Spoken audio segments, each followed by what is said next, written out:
Hagmann Report for today. It is Thursday, May 1st, 2014. Can you believe it, folks? It's May already.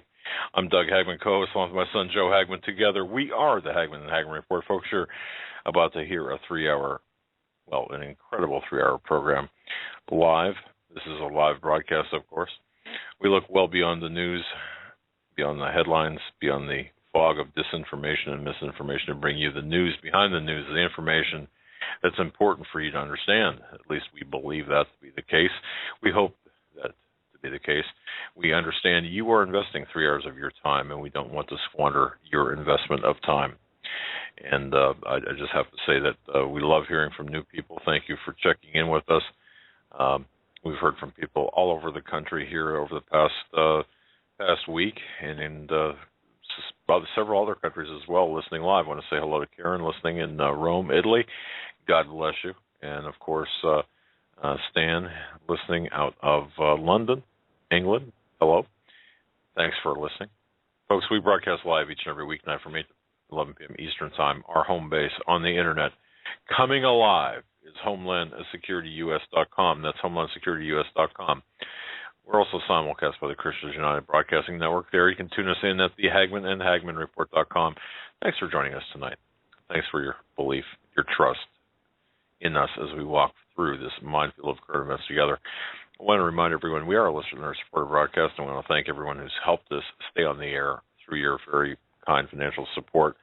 Also want to mention, and I'm excited about this, folks. I really am. I'm very excited about this. Portions of tonight's broadcast is sponsored by Nature Box. Order great tasting, healthy snacks right to your door.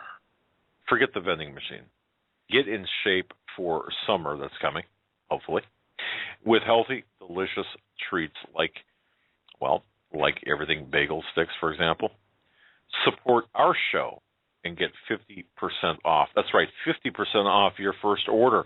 Go to naturebox.com/CFP radio.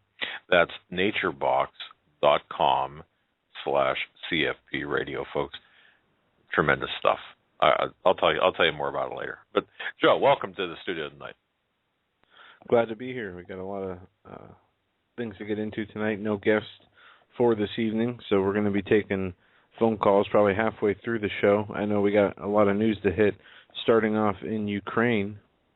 Before we do that, just about last night, I talked to folks. If you didn't hear last night's program, please tune into it. Now, I know there's a few words there that were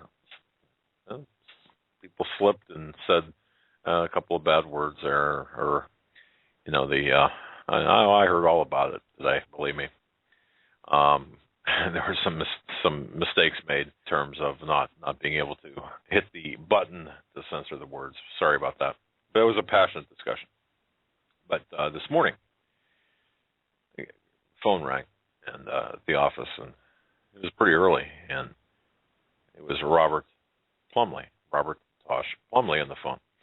And this was right before another call that I got. But here's the long and short of it. Based on what he was told from a source, and also from what I heard, the Office of the Attorney General of the United States, under Eric Holder, there was a Deputy Attorney General that was tuned in, listening live to the broadcast last night. And, assistant to the Deputy Attorney General. That's more accurate. And the message to Mr. Plumley was, they are angry. Well, those weren't the words that were used, but you can imagine they're angry. And that Mr. Plumley had no right to talk about the issues he was talking about. And certainly he had no right to make the accusations. That's the word according to the source from Mr. Plumley. Well, and Mr. Plumley was, now this is a 76-year-old CIA officer, former CIA officer, who is still well connected, very well connected, and I had heard from another source outside of Washington. I'll just leave it at that. Who said that what Mr. Plumlee did and what he said was extremely dangerous. The information was damning and damaging. Those were two words that were used. And that his information or his accusations will not go unanswered by this government. The full weight of the government will be placed upon Mr. Plumlee as well as those who have facilitated and associate with him. Now, I suspect that does include us. Well, now I guess it's a party, right? Let it begin. Because the truth does always win. And oh, by the way, the cellular telephone that our intelligence insider was using last night for the broadcast was absolutely destroyed. I mean, it's gone. It's a paperweight right now, and that says something. It was a malicious destruction. So he didn't destroy his own phone? Oh, no. Okay. No, it was destroyed for him. No, I don't know. Did he need a new one? Or is he due for an upgrade? Because they could have done him a favor, possibly. Well, it's how I feel about these new digital phones or digital phones in general, digital cell phones. I don't like them at all. I carry a cell phone for emergencies. It's one of those old people phones, basically. You know what I'm talking about. I don't mean to disparage old people, but I'm saying the type where if you need help, you can just dial 911 and really that's it. Just in case even I'm in trouble. So, but that's my. You can take any phone, even if it's not hooked up with service, and call 911. Yes. Okay. Yes. I mean landline or okay. Yeah. People should know that too, just in case. I'm not even sure. Well, I mean, the one I've got, I'm not even sure I know how to answer it, except to just like I've never used it really because I've never had the emergency. But so folks, I guess the reason what I'm saying here is last night's broadcast is probably one of the most important broadcasts we've ever done, and it speaks to the extent of the lie and the right now how serious things are. I don't know, Joe. I mean, what did you think about last night? Well, I thought it was a very intense interview. As you said, the language, that happens, I guess, sometimes when you have two intelligence guys, older, getting into what they were getting into. But as far as the emails are concerned, I received a lot of, I know you did too, received a lot of emails about people really thanking us and saying how much they did enjoy the show. Yeah. So I hope it was informative. I mean, it dealt with a number of things, primarily Benghazi and the cover-up from the administration of the gun running and the purpose of Benghazi. And then it got into a lot more also. Well, exactly. And I'll tell you something. If after listening to that broadcast, you're only if the only thing that upsets you is the salty language on occasion, then there's nothing I can possibly say or do for you at this point. Seriously, if that out of that conversation, if that's what offends you, wow. And things are so intense that I want to thank Gray for sending us a little care package that we got rid of the Nerf bat in the office. And we were each given a set of... Whoa. We didn't get rid of the Nerf bat. I got it right here. Yeah. Well, compared to what we got today, what we each received today, I don't know if you've ever seen blow darts. These, I saw them for the first time in Florida in real life, but somebody sent us each a package of looks to be about 10 darts, very sharp, and one of those machines, the blow darts, that you see in movies that people put poison on the tip. So we're going to be using these from now on instead of the Nerf bat, and it's just an indicator of how much things have intensified in this country. In the Hagmann and Hagmann studio, which is a microcosm of the United States, these things are not toys. This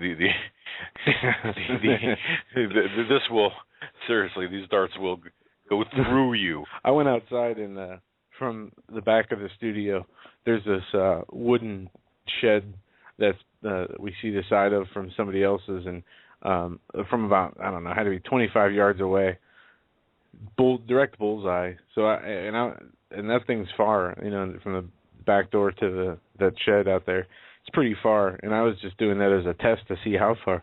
So I'm sure maybe 50, 100 yards. I mean, this thing has, sniper rifle accuracy.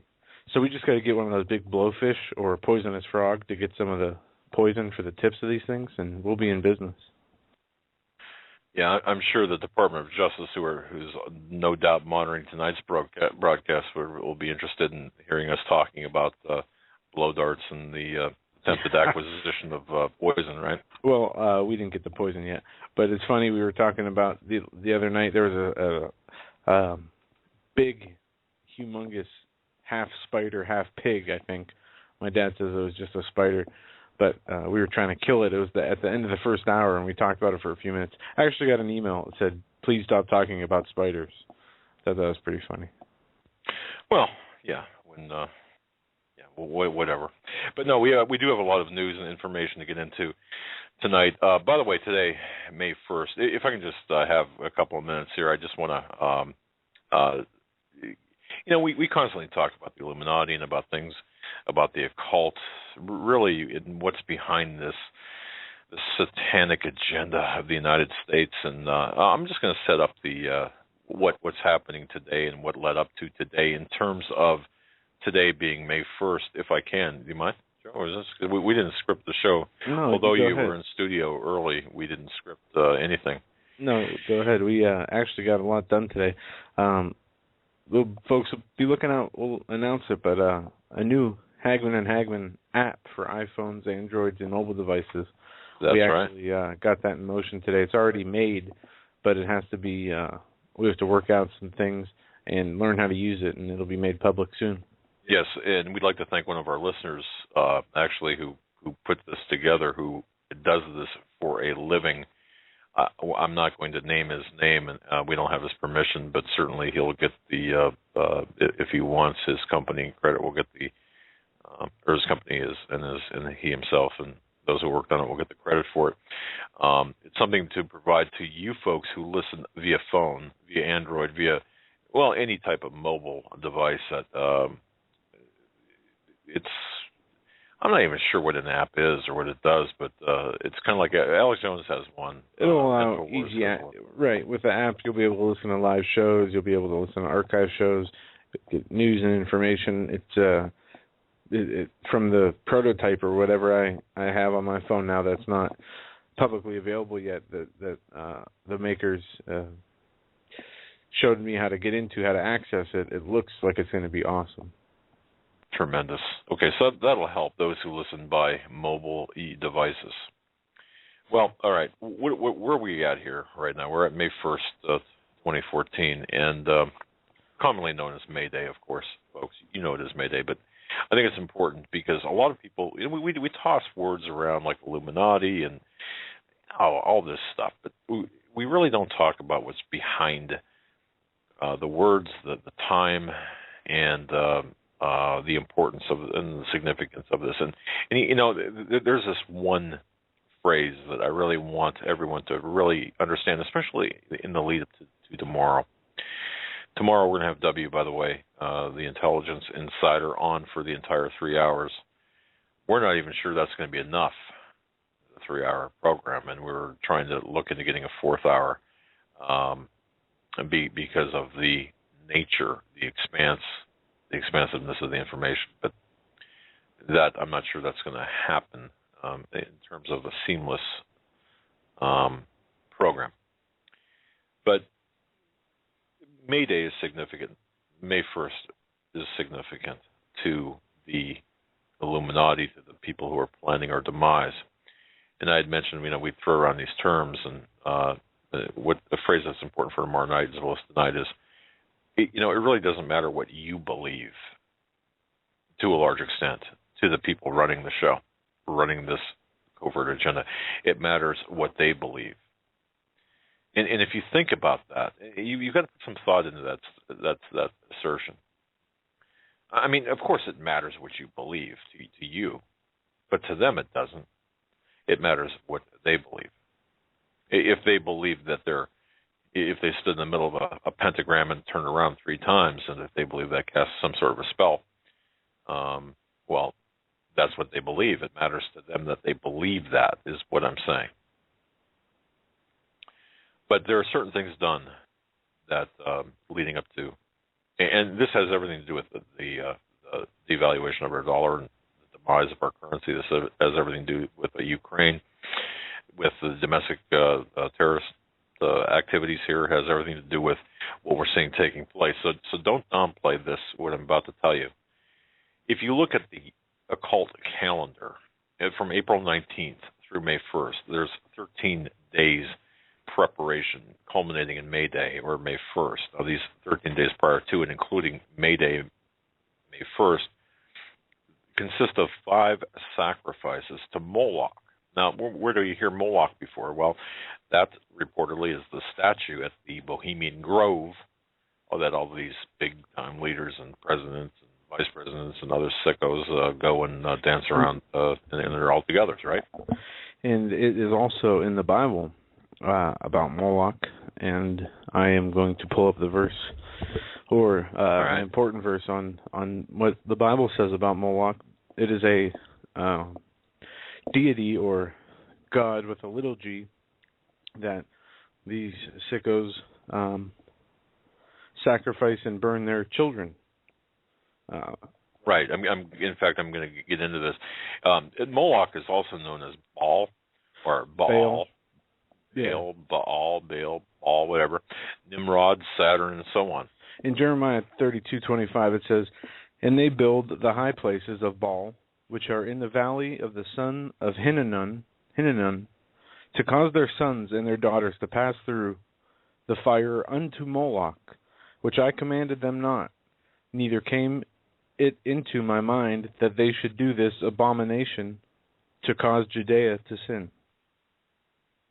So there is a biblical context, a biblical and historical context and reference here to what we're talking about. Yeah, and it's associated with the groves also, where in the Bible it's talked about much about where the groves and the idols are set up in the groves and the altars are set up in the groves, which gives a different take on the Bohemian Grove where Moloch sits. Right. And think about that, folks. You've got these most powerful people or the wealthiest and arguably powerful people dancing around an owl as if it's some backyard barbecue. What mentality?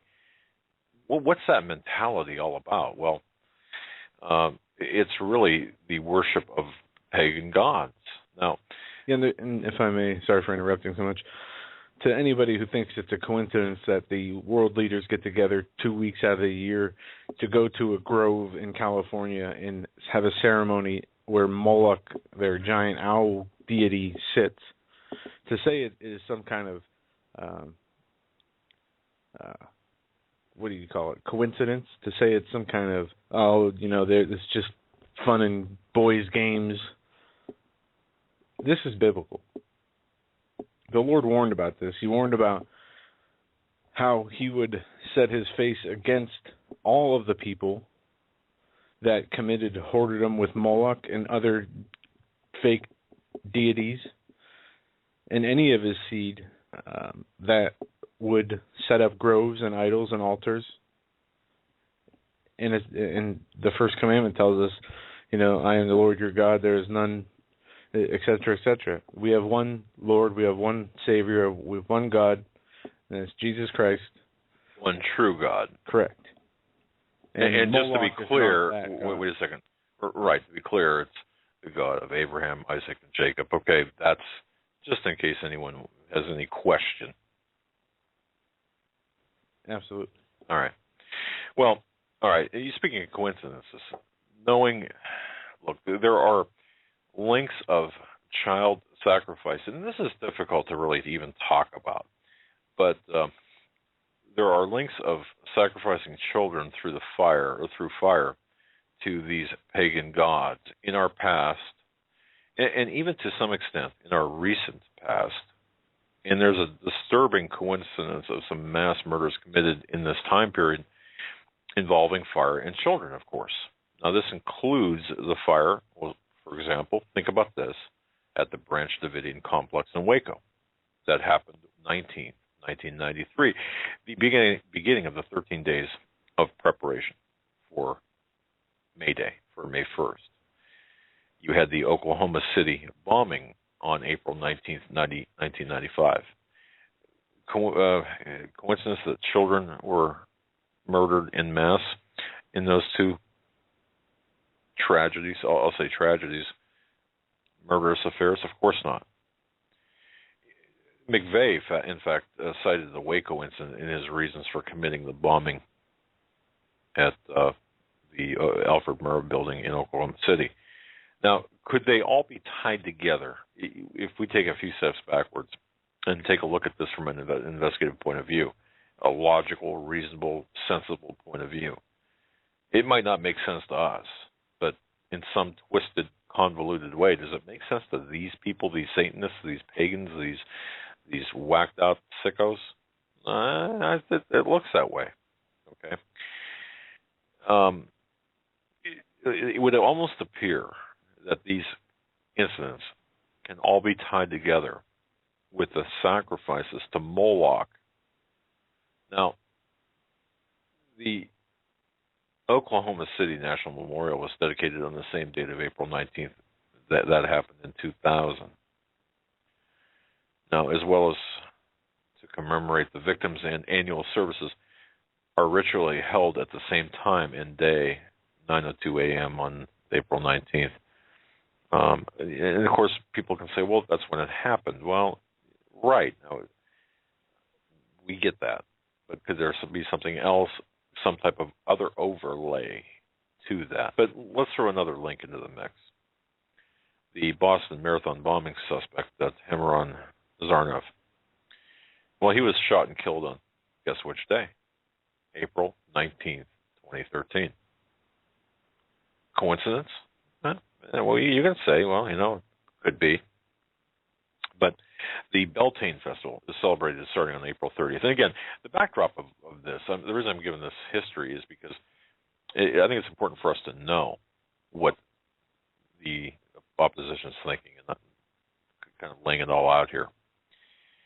Beltane is the festival celebrated beginning on April 30th, which was yesterday, of course, and it's the final celebration before May Day, which is today. It's the halfway point between the spring equinox and the summer solstice.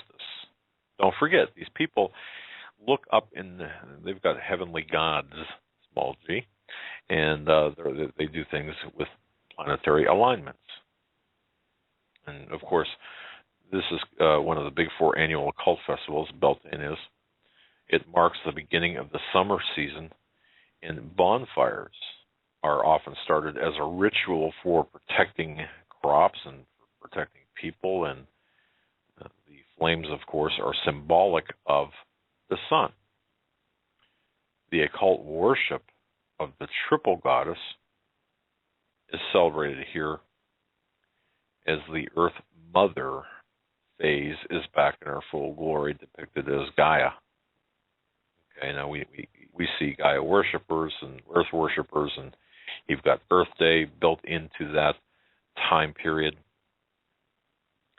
But did you know that April 19th is the most important date every year in the satanic calendar of high holy days?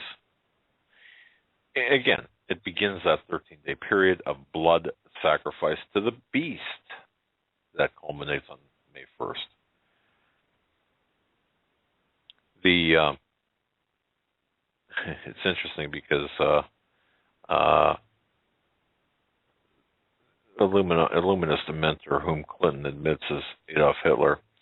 It was on April 19th, 1943, 50 years before Waco, that the Nazis used flamethrowers that incinerated some very courageous Jewish freedom fighters who had been resisting the Holocaust in the Warsaw Ghetto. Think about that. As the Illuminati carried out their plans to achieve this new world order that we're seeing coming into existence right now, the 13-day period that I'm referencing is very important to them. If you go back to 1775, the Revolutionary War began at Lexington Concord on April 19th, 1775. And as a matter of fact, it's interesting to note that guiding spirits supposedly advised both English and American Freemason leaders. Well, they emphasized that North America was to be established as a new Atlantis, and Paul McGuire talks about this, and others that we have on talk about this. But America was to be established as a new Atlantis that would lead the rest of the world into this kingdom of the Masonic Christ, also known as the New World Order. Once again, it's you might not believe this stuff. It might seem over the top, outrageous, conspiratorial, but the fact that they believe it, they're practicing this kind of stuff. You have to sit up and take notice. It's like for example, when we're if you're a cop, for example, a police officer, a detective investigating a serial killer, what drives a serial killer? Well, maybe look at the son of Sam. The allegations there. Now, the public allegations are different than the reality. When you think of the son of Sam, well, he's getting his orders from a dog. Do you believe it? No. Does he believe it? Yeah. So, is it important that you believe it? No. It's important that he believes it. That's the example. But the Masonic Brotherhood said in some circles anyway, that the Masonic Brotherhood, this Masonic this Freemasonry, started the Revolutionary War in order to gain freedom from Great Britain, and that's how Washington D.C. was laid out through this Masonic order. Yeah. Isn't that weird? How if you look at Washington, the layout, and we have the three city-states: Washington, London, and Rome. The political, the economic, and the spiritual foundations of man, not of God. But one of the things that in Freemasonry, they have a lot of debate. Oh, are they good? Are they bad? Etc. Well, when you talk about, and this, I guess I'm going to speak on this first. In the Bible, when you have Jeremiah and Isaiah and Job and the Old Testament prophets, when they wrote and were writing their prophecies about the stone, the cornerstone that would build the faith, like in we'll say in Isaiah 28:16, therefore thus saith the Lord God, behold, I lay in Zion for foundation a stone, a tried stone, a precious cornerstone, a sure foundation, that he that believeth shall not make haste. And later in the New Testament, we see in Ephesians, and are built upon the foundations of the apostles and the prophets, Jesus Christ himself being the chief cornerstone. There's a lot of references in the Old Testament to this cornerstone that in Matthew and in the Gospel, it talks about the stone that the builders rejected is become the head corner, and it's talking about Jesus Christ. Well, the Old Testament prophets, in their messages, they might have understood this. I know Daniel did, but many people who were reading it didn't.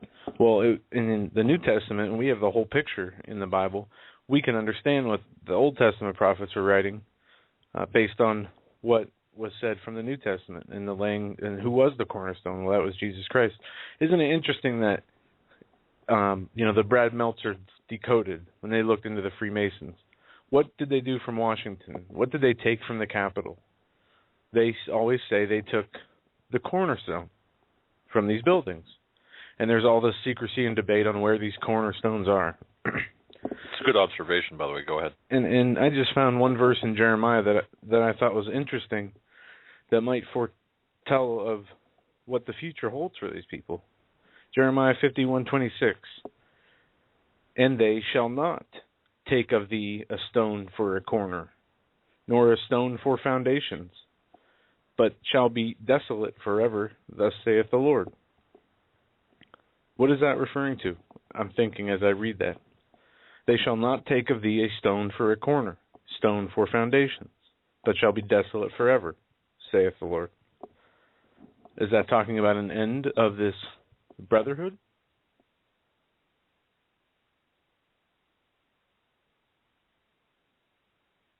That was a dramatic pause there, or at least that's what I want you to think. I couldn't find my button there. I was going to say.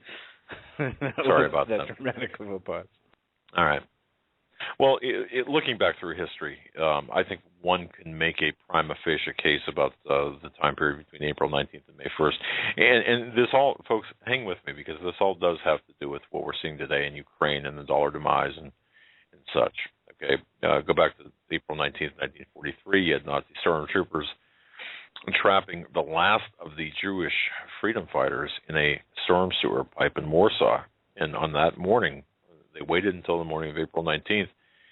They poured fire into both ends. And just imagine this. It's difficult to imagine, I suppose. They poured fire into both ends of the huge pipe with their flamethrowers. And years later, the fiery disaster at Waco occurred. By the way, in occult gematria, the number 5 is the number of death or for death. So when you have a 50, for example, it's reduced down to 5, and that's the number for death. And once again, I remind you, it doesn't matter what you believe, it matters what they believe. And on April 19th, 1993, is when Waco took place, and the compound was essentially defenseless. I mean, we do know that there were guns involved. However, Koresh and over 200 men, women, and especially children were killed. There was a violation of the Posse Comitatus Act that prohibits the use of military weaponry against American citizens. I'm sorry, there were 200 people inside the compound, 67 adults and 17 children, or 83 total were, or 84 total were killed. In April 19th, 1995, exactly 2 years or 24 months to the day after the conflagration in Waco, the Murrah building was destroyed, along with the daycare center, killing many, many children.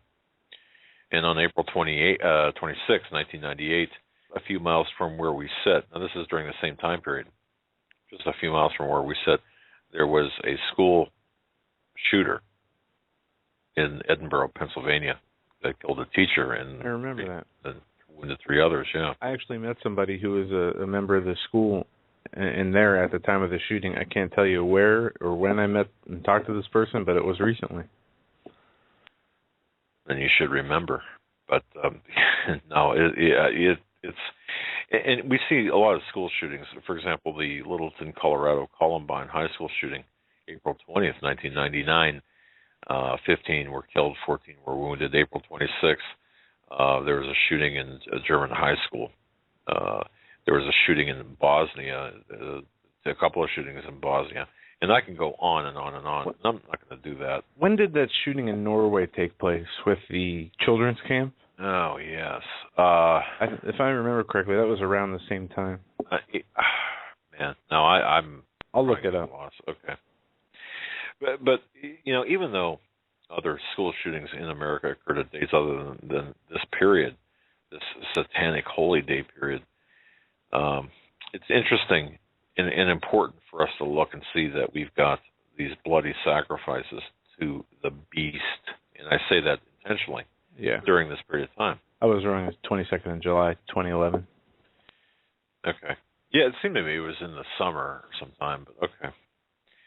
Well, so all of this going up to May 1st, which is also called, April 30th and May 1st is the Beltane Festival, also called Walpurgis Night. And as I said, this is the high day on the Druidic witches' calendar. May 1st is the Illuminati's second most sacred holiday, where human sacrifice is required. Since the celebration officially begins the night before Beltane, the tradition has developed among the occult people and Satanists and Luciferians to celebrate Beltane as a 2-day ceremony. The tradition was extremely strong. Well, it was strong enough that Hitler himself decided to kill himself on April 30th at 3:30 p.m. local time. That, of course, in the occult gematria is a 333. And certainly that raises some questions there. And great bonfires are lit on the eve of Beltane, April 30th, to welcome the earth goddess, Gaia. Participants hope to gain favor with this goddess, so she will bless their families and procreative fertility. And isn't it all about the fertility as well as the blood? But yeah, it's funny, the abortion, they worship quote-unquote fertility gods, and maybe that's why, there's sacrificing children to Moloch and the satanic abortion sacrifices that they have. Maybe that, I'm sure it ties all together in there. And we do have a 4-minute audio from a Dr. James Dobson who made a speech today. And actually, Greg Jackson sent him an email, and I'm not sure if he responded or not, but he forwarded you and me, Dad, into this email chain where they reached out to Mr. Dobson. But I gotta say, and I want to say this. Greg Jackson is a great man. He's a great man of God, a great patriot, and a prolific author, writer. We have a lot of respect for him. He's a frequent guest on our program, and Greg is really very proactive. And we should thank him for everything he does, because he really puts his efforts where his intent is, and he really does a lot of good. Yeah, we'll play that audio clip in a second, but this brings us to the Maypole celebration, and I never understood this, folks. I never understood this. I thought this was just totally ridiculous until I began researching this. I thought, how crazy is this stuff to even talk about and think about, and what does this have to do with anything? But remember, the Maypole originated from the celebration of Beltane. Since fertility is being really asked of the earth goddess, and forgive me for even having to bring this up or sounding crass, the pole itself it's a phallic symbol. And the circular dance around this pole forms the circle that is symbolic of the female sex organ. Now, if you think about that, okay, and you think, oh, gosh, this is so far out. Remember how we talked about NASA being really kind of an occultish agency? It really is. Just if you want to do your own research, if you don't believe me or don't care to believe me, you can just think about the union, and I use that word intentionally, between the space station and the support ships, and how that works. ISIS and the dragon, and look at the occult symbology of NASA. But anyway, with respect to Maypole, 4 6-foot alternating red and white ribbons are connected to the pole. Men would dance counterclockwise, while ladies danced clockwise. Okay, you've got men and women holding these ribbons, and men dance counterclockwise, counterclockwise. Women dance clockwise. The union of the intertwining red and white ribbons, well, that symbolizes the act of sex. And remember, you've got to remember that this is all about the fertility. Okay, to demonstrate their occult Illuminati ties, communists communists have always celebrated May Day. If you have not been taught how the Illuminati created communism, that's something you should research, because that was created for a specific reason. And communism is the framework which is going to bring in the New World Order. Now, since we're on this topic, and before we get into Ukraine, what we're seeing take place all over, and get into the news current, that backdrop is important, because we are right today on May 1st in this occult celebration. This is the culmination of the satanic high holidays from April 19th to May 1st. That's why I thought this was important. And consider that as the backdrop for the rest of what you hear tonight, and especially for what you're going to hear tomorrow when we have our intelligence insider on. And by the way, there was somebody sent me a question about our insider. He was one of many, but one of a significant few who was instrumental in taking down the Soviet Union. I mean, he played a huge role in that. So, if you knew his story, not that he needs, certainly doesn't need my endorsement, but just to give you an idea of his experience. And I do know, in fact, I was privy to I have to be very careful here. I was privy to see something that a few others have seen, and that's a behind the screen testimony behind the screen, where he went head to head with a senator time, who's not a senator anymore. He's something much, much, much higher. And let's just say it was an interesting exchange. But that I say that only because I want to verify his bona fides. Seeing that, my eyes, kind of like a cartoon, almost popped out of my head. But at any rate, why don't we play that clip from the doctor? Because I think that's important, especially Dr. James Dobson. Yeah, I think this, and because this is timely and this is critical to understand what's really going on. Yeah, it's a 4-minute clip, and it builds up. It's really good. Here it is. Keep my time very short this morning, but there's something else I want to say to you. I have been here to sit. By the way, Shirley's sitting down here. I don't have a problem with humility, because God gave me Shirley, and she keeps me in line. But we have, I want to say something. In those 20 years, I have never made any kind of political statement, and I won't do it today.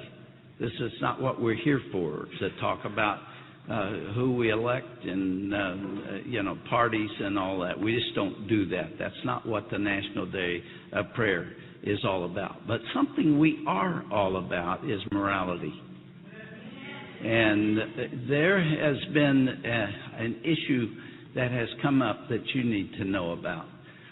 President Obama, before he was elected, made it very clear that he wanted to be the abortion president.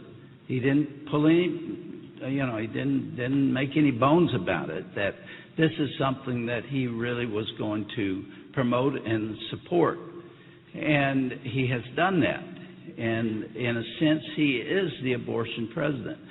And early on in his first term, he announced through Health and Human Services that every American who gets insurance, which should be almost all of us, would have to pay a surcharge. It started out at $1 a month, so that's $12 a year. I don't care how much it is, but $12 a year that would go skyrocketing. Everything, every tax does, right, Judge? And and that we would have to pay it, and that would go toward the support of abortion. And it would go to Planned Parenthood. And in fact, his budget that he submitted this year had $250 million for Planned Parenthood. And it's breathtaking what this means for unborn children. Well, that was very offensive to my conscience to tell me that I had to participate in this and to pay even a small amount of money in the beginning for the support of abortion.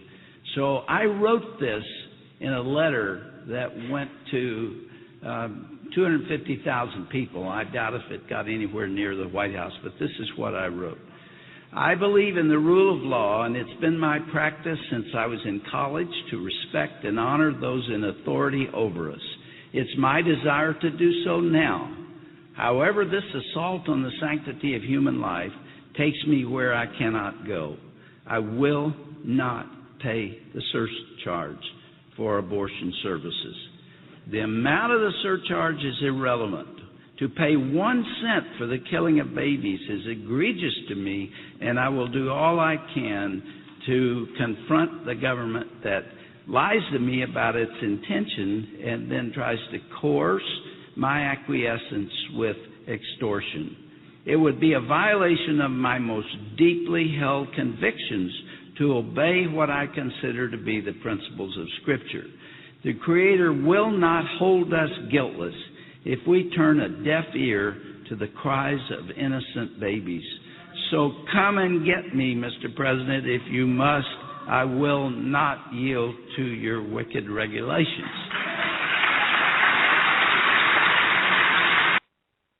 That was Dr. James Dobson giving a speech, and I'm looking for the article here, at a breakfast. Where is it? He is a Family Talk Radio show host, and also is the head of a foundation, I believe. Here it is. Well, too, while you're looking for that, James Dobson, founder of Focus on the Family and Family Talk Radio, delivered a harsh message to President Obama and an opponent in court on Thursday, describing him as the abortion president during the address at the National Day of Prayer. So there you have it. And we stand with Dr. Dobson. We stand with others who are refusing to pay 1 cent to finance the abortion practices of the Planned Parenthood. Abortion is a hideous practice, of course, and it's Obama is the abortion president. But you know what? It seems like all of the politicians, all of the elected leaders have no moral objection to abortion. And if anyone who has heard Russ Dizdar speak in his conferences, and if you've talked to Russ Dizdar or looked over his material, I just find it very interesting. The connection between abortion and Satanism. Now, before you start throwing things at your computer or whatever you're listening to me on, saying, "Oh, that's just ridiculous," there is a component here that's not talked about, and that's child sacrifice. And think about this, folks. We'll take that out of the equation. We had such death and destruction that took place in 9/11. Well, we've got roughly 3,000 to 4,000 abortions take place here in the United States per day, the equivalent of more than 9/11 each day. Yet the media and others are silent. We've accepted it, haven't we? We've just accepted the fact that, well, abortion is the law of the land. No, it's the law of the land. In a lot of abortions, In fact, I have a list. After the break, we'll go through it here. I've got some interesting information about where our country is with respect to our morality and our spirituality. That's all adding to the darkness that we're coming into. But folks, you've got to know that the sacrificing, and it sounds so. Again, I'm going to stop apologizing for this because. Thank you. All right. It just sounds so strange, but we do see the abortion as being play a very big role in the Satanistic agenda, and this goes into eugenics as well. This goes into population control, the Georgia Guidestones, Margaret Sanger, of course, Hillary's patron saint of Hillary.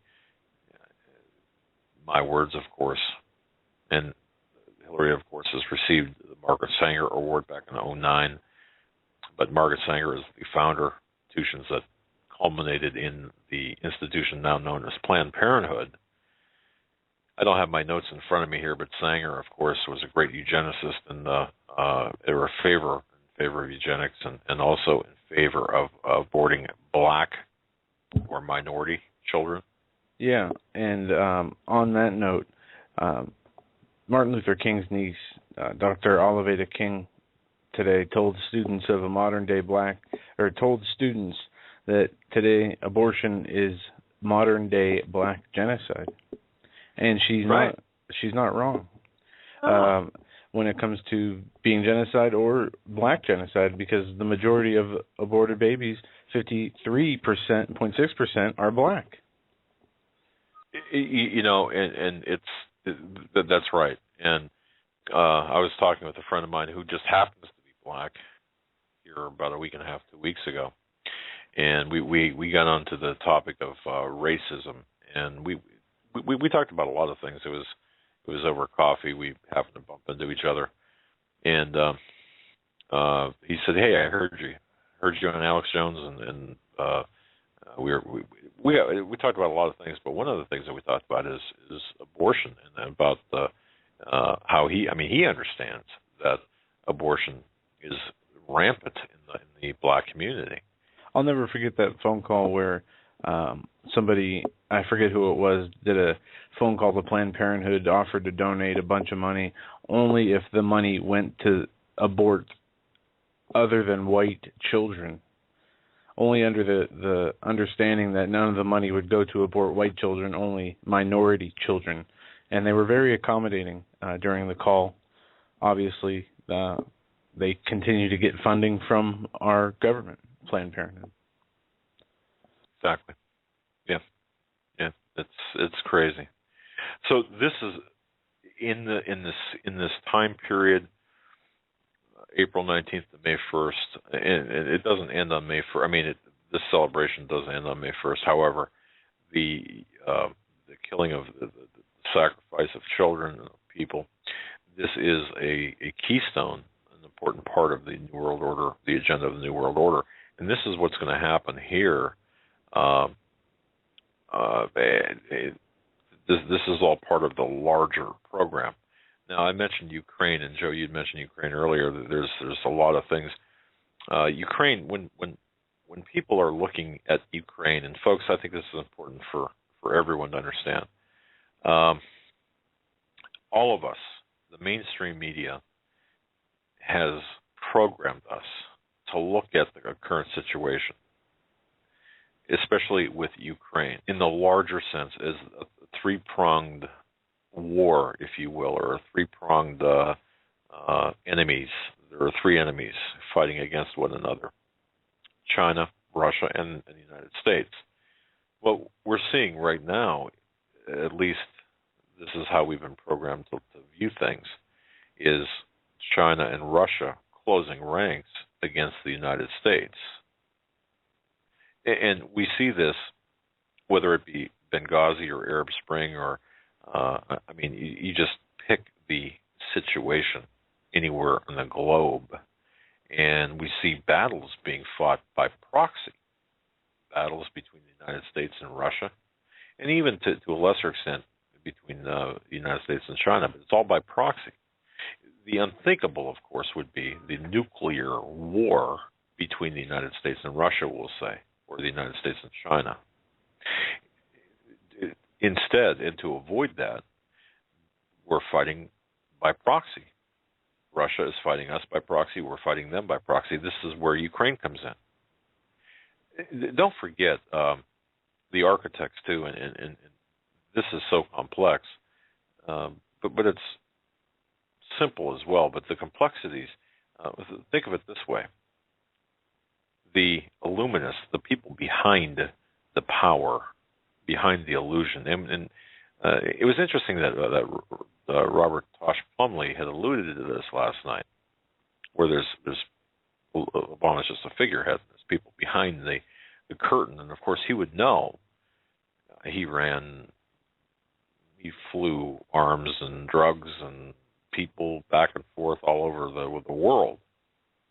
He was part of financing or part of propping up both sides of the different wars. Well, when you get at that level, you understand that there's a hidden hand behind Obama. So when you get to that level, you understand there's something more behind Ukraine than just this uprising. But if you think about, if you go back to the Soviet Union, and I mentioned W's role in that, he was the one that pointed out to me, and folks, don't forget about this.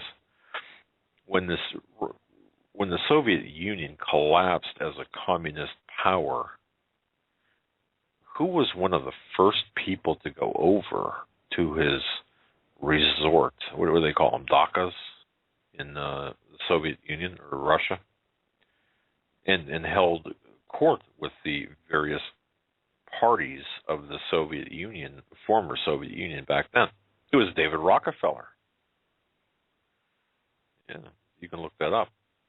But when you look at Ukraine, and you've got to understand that this is what's taking place is not, or what we're seeing taking place is not what Brit Hume, for example, the very well respected newsman journalist. Of course, you're not going to hear this out of his mouth. I don't know. Is he one of the dancers in the togas? Is he part of the toga party at the Bohemian Grove? Do we know? It doesn't really matter, but yeah, I was just curious. But the fact of the matter is, what we're seeing happen in Ukraine is intelligence, backed by Western intelligence, the same way that, and this is in Putin's really his front yard or backyard, depending on your perspective. But this is a tit for tat offensive that is in response to what we're doing in Syria as well.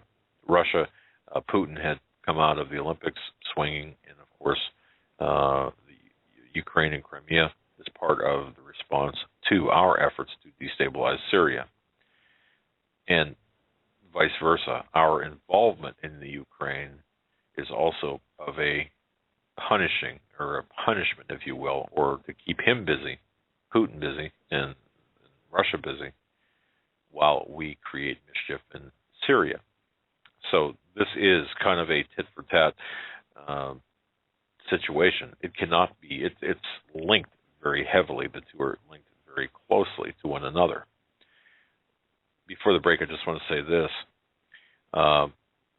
It's interesting that what we're seeing here, if you go back to a March 4th, 2014 report in Bloomberg Business Week, there's an article called How Russia is Pushing Ukraine into the West's Arms.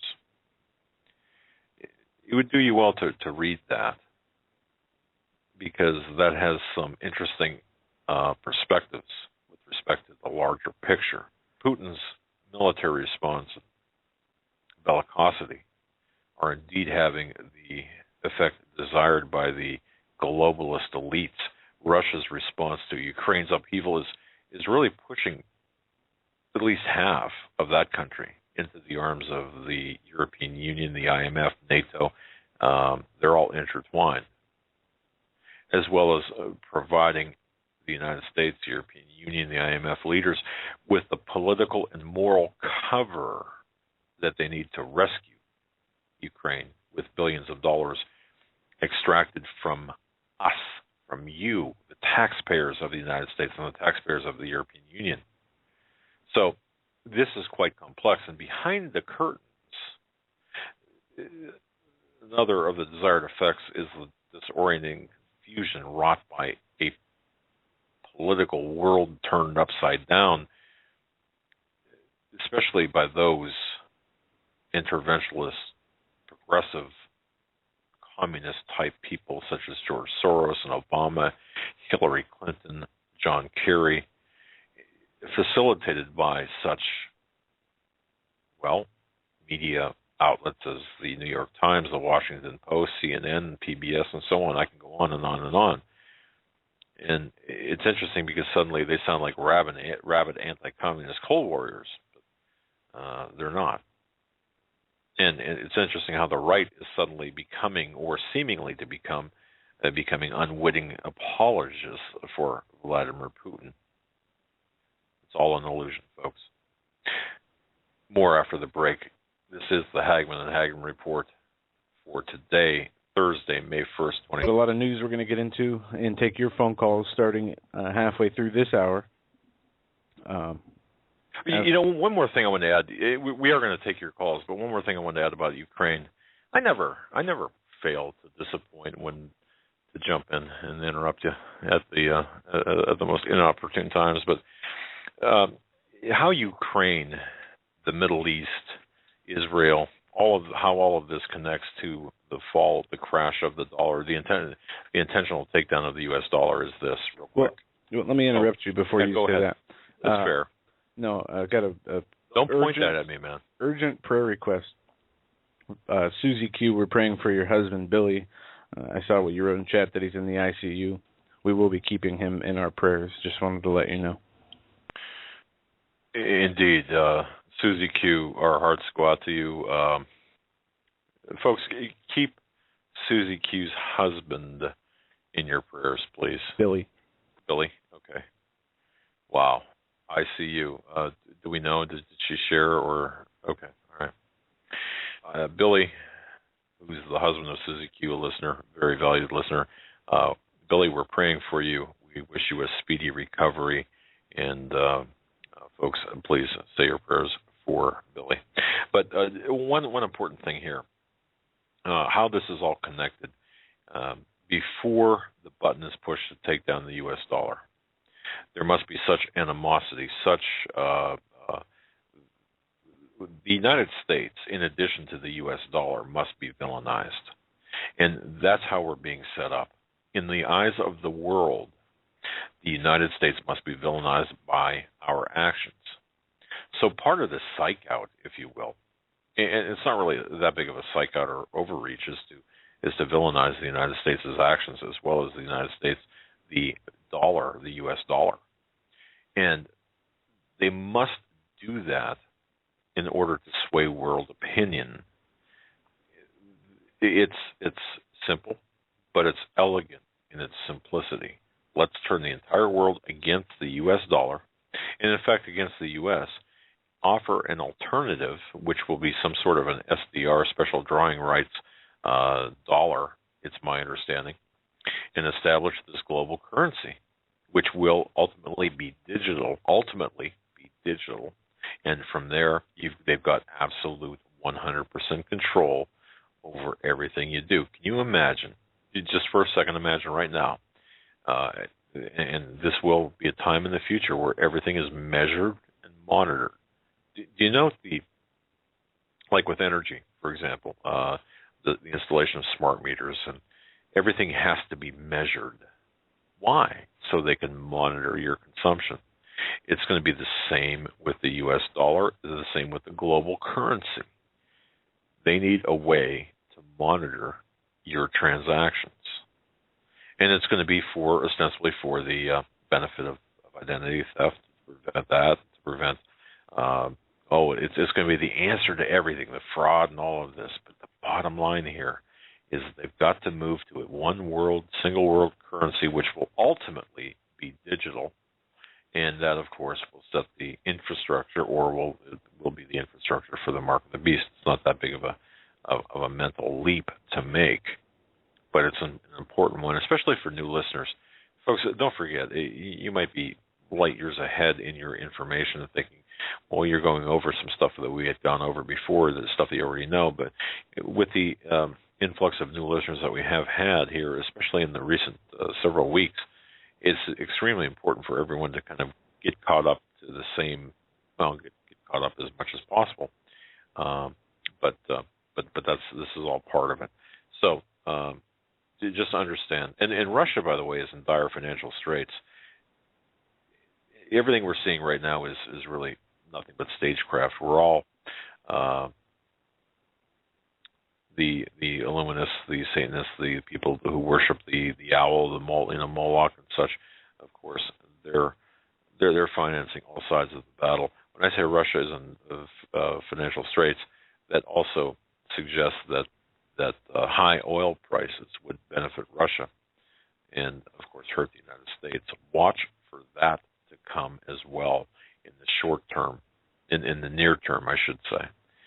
This, according to a couple of different intelligence and financial analysts who we've been in contact with of late. So, folks, if you're paying right now $3.59 a gallon or $3.09 or $4.09, whatever, the prices for gas vary widely geographically. Count on here perhaps by the end of the summer, and I don't like to set dates, but we'll just say this: when things really start to get into motion, you're going to see a 25, 30, 40, 50% rise in gas prices. And of course, we're already seeing that in the food sector. But when the prices for gas rise, it's going to increase the price of food even more. And it's all a vicious circle, and it's a very fragile logistics situation that we have here in the United States. Oh, and by the way, in case you haven't noticed, and I've been hearing reports about this all from everywhere, at least in our city here in Erie, Pennsylvania, for example. If you drive down the road, it's like driving down, Kandahar, some road in Kandahar. The infrastructure is crumbling. The roads, the winter is really taking a great toll on the roads here. Perhaps the same where you are. The money that needs to be spent on our infrastructure isn't there. This is all part of it. This is all part of what we're seeing, the misallocation of money, and ultimately what is being attempted here is the centralization of power in exchange for money to communities. You give us, or we'll give you, we'll fund your road work or whatever. We'll give you money for road work, but you've got to make concessions on our behalf as well. It's kind of a game of blackmail, graft. It's all tied together. Joe just tossed the note to let me, or to have me remind you, we will be taking your calls. We will throw open the lines early this evening, 9:30, or here within the next 10 minutes to take your calls to talk about whatever is on your mind.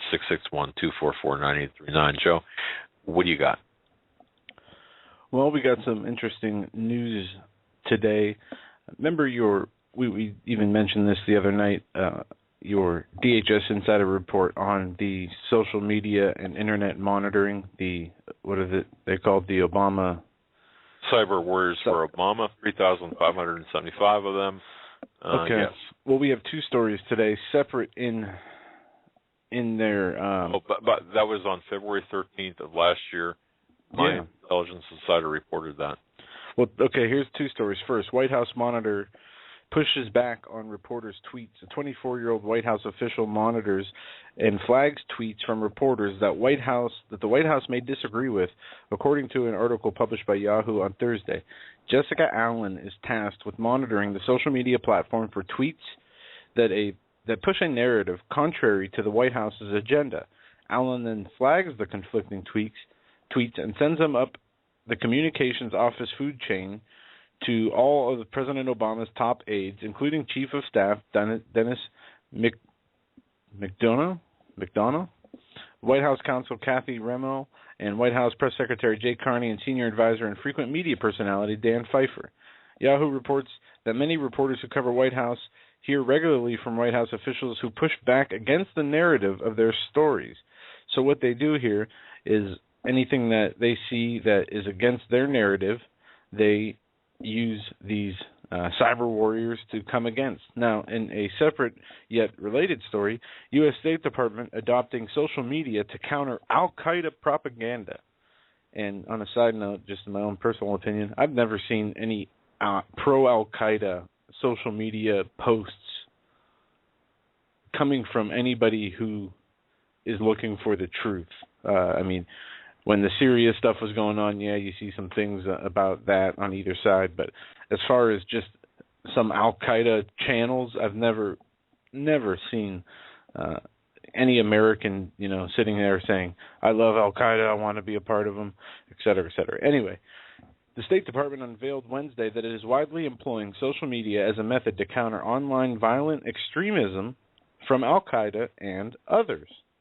Buried in an intelligence report published Wednesday, the government said that the Center for Strategic Counterterrorism Communications, established in 2011, last year produced more than 10,000 online postings globally, which included one of 138 government-produced videos. The CSCC's program draw on a full range of intelligence information and analysis for context and feedback.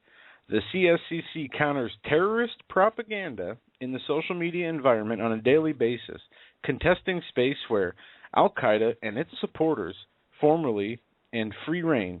CSCC communications have provoked defensive responses from violent extremists on many of the 249 most popular extremist websites and forums, as well as social media, according to a County Report on Terrorism 2013.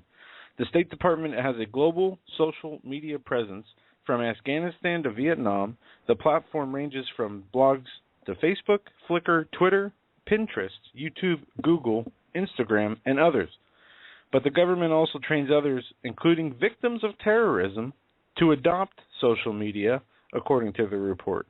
By sharing their stories, victims of terrorism offer a counter-narrative that highlights the destruction and devastation of terrorist attacks.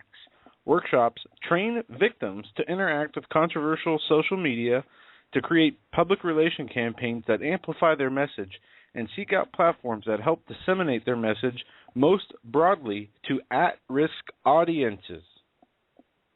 At-risk audiences. I wonder who they consider to be at-risk audience members. Apparently those who aren't watching the Big Six networks. The paper also said that in 2013, violent extremists increased their use of new media platforms and social media with mixed results. Now, here's a 2-minute clip of Ben Swann's latest video talking about what we talked about the other night, the bill that just came out, the new hate crime bill. Here is Ben Swann's 2.5-minute video on this.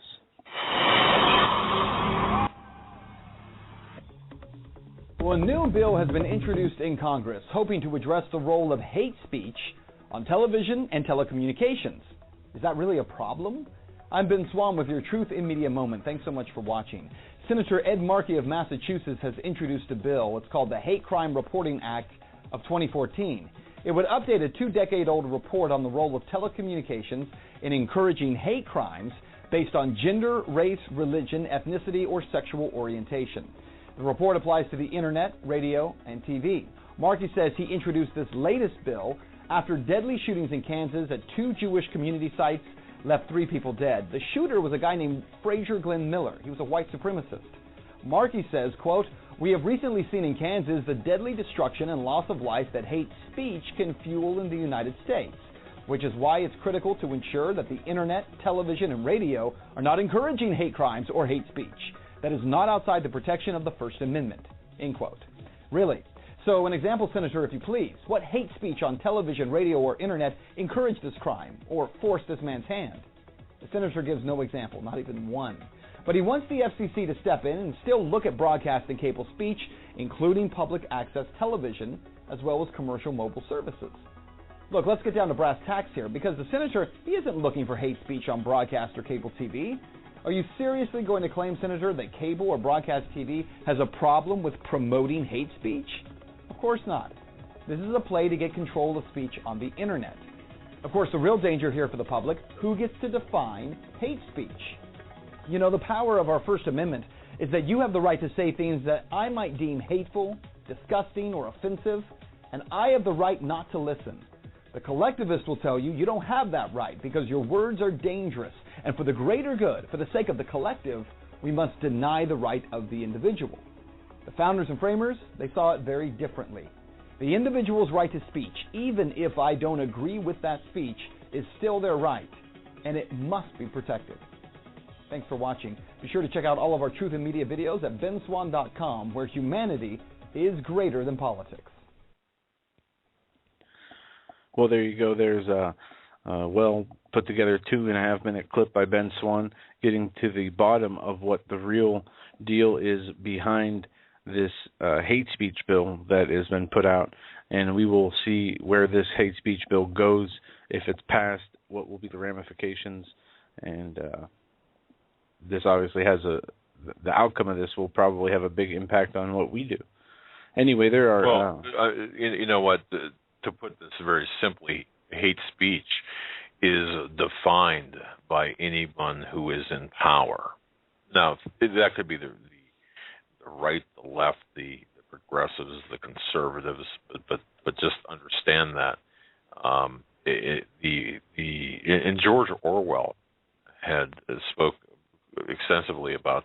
It's interesting that we see this coming to pass at this point. In the UK, 3 people were arrested for anti-radical jihad speech. And there was a politician, I think, who was arrested. I think he was a politician, but there was a person arrested who was quoting Winston Churchill just today or yesterday for hate speech. Right.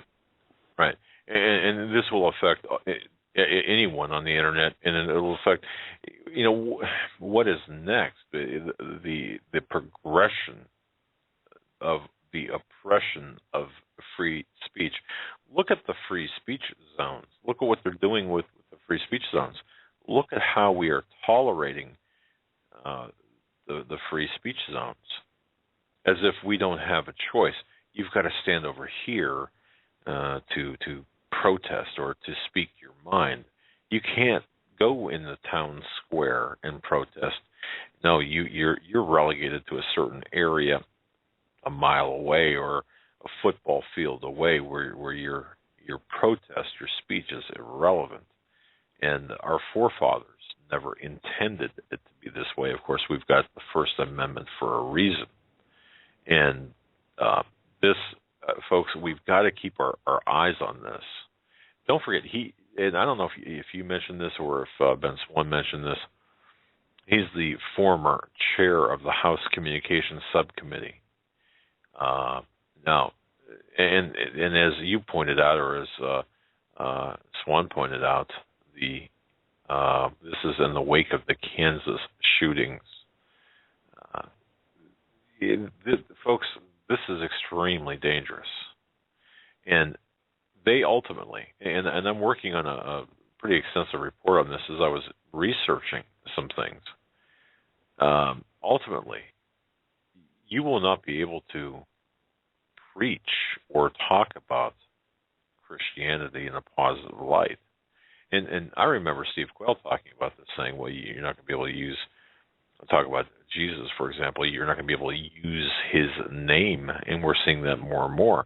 Yet, and certainly you're not going to be able to talk about the jihadist, or you're not going to be able to talk about anything anti-Muslim. You can't talk about anything Islamic in a bad light. And this goes, and let's just take another step back, and I like to look at the big picture. Isn't it interesting that the CAIR, the Council on American Islamic Relations, is favoring this under the auspices that this will curtail the slandering of Islam, the hate speech against Islam. when in fact there is little. There is a lot of factual presentation. But do you see how Islam is being used as a mechanism to, via Sharia law, to alter our constitutional law? And notice that Obama had said and promised that if an ill wind blows against the Muslims, he'll stand on the side of the Muslims. Well, this is part and parcel to that. So the picture is a lot bigger. And I really believe, folks, that we this goes too for this militant homosexual activist war. This goes against our. This is a war against our morality. This is against the fabric of our moral and Judeo-Christian roots. In fact, when I had done some research, if you look at the strategy, for example, of the militant radical homosexuals, that was deliberately exposed back in 1987 and again in 1990 by two guys that teamed up and wrote a book called The Overhauling of Straight America, Marshall Kirk and Hunter Madsen. But we can apply this template to this hate crime bill. There's and I'm not going to read it, but it's a 6-point strategy that gets into this.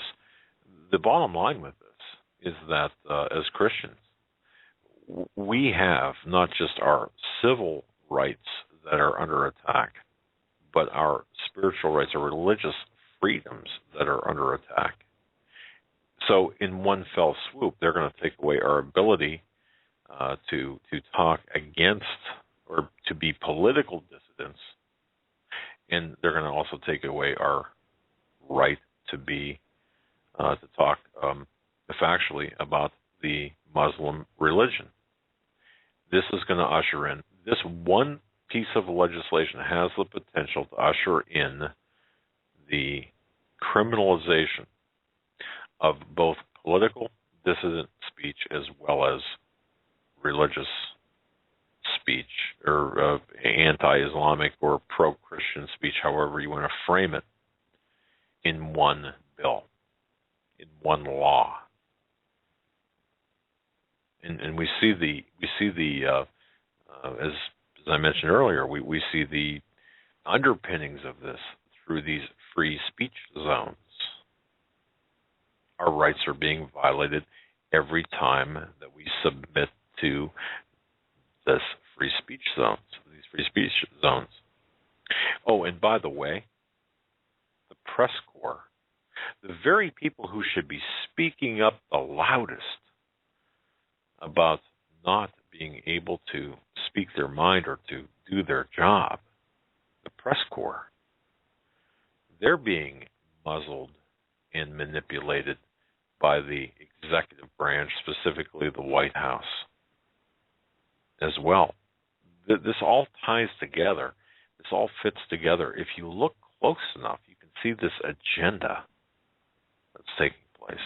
This very well thought out, very well heavily orchestrated agenda. Folks, it's critical. And timing right now is critical.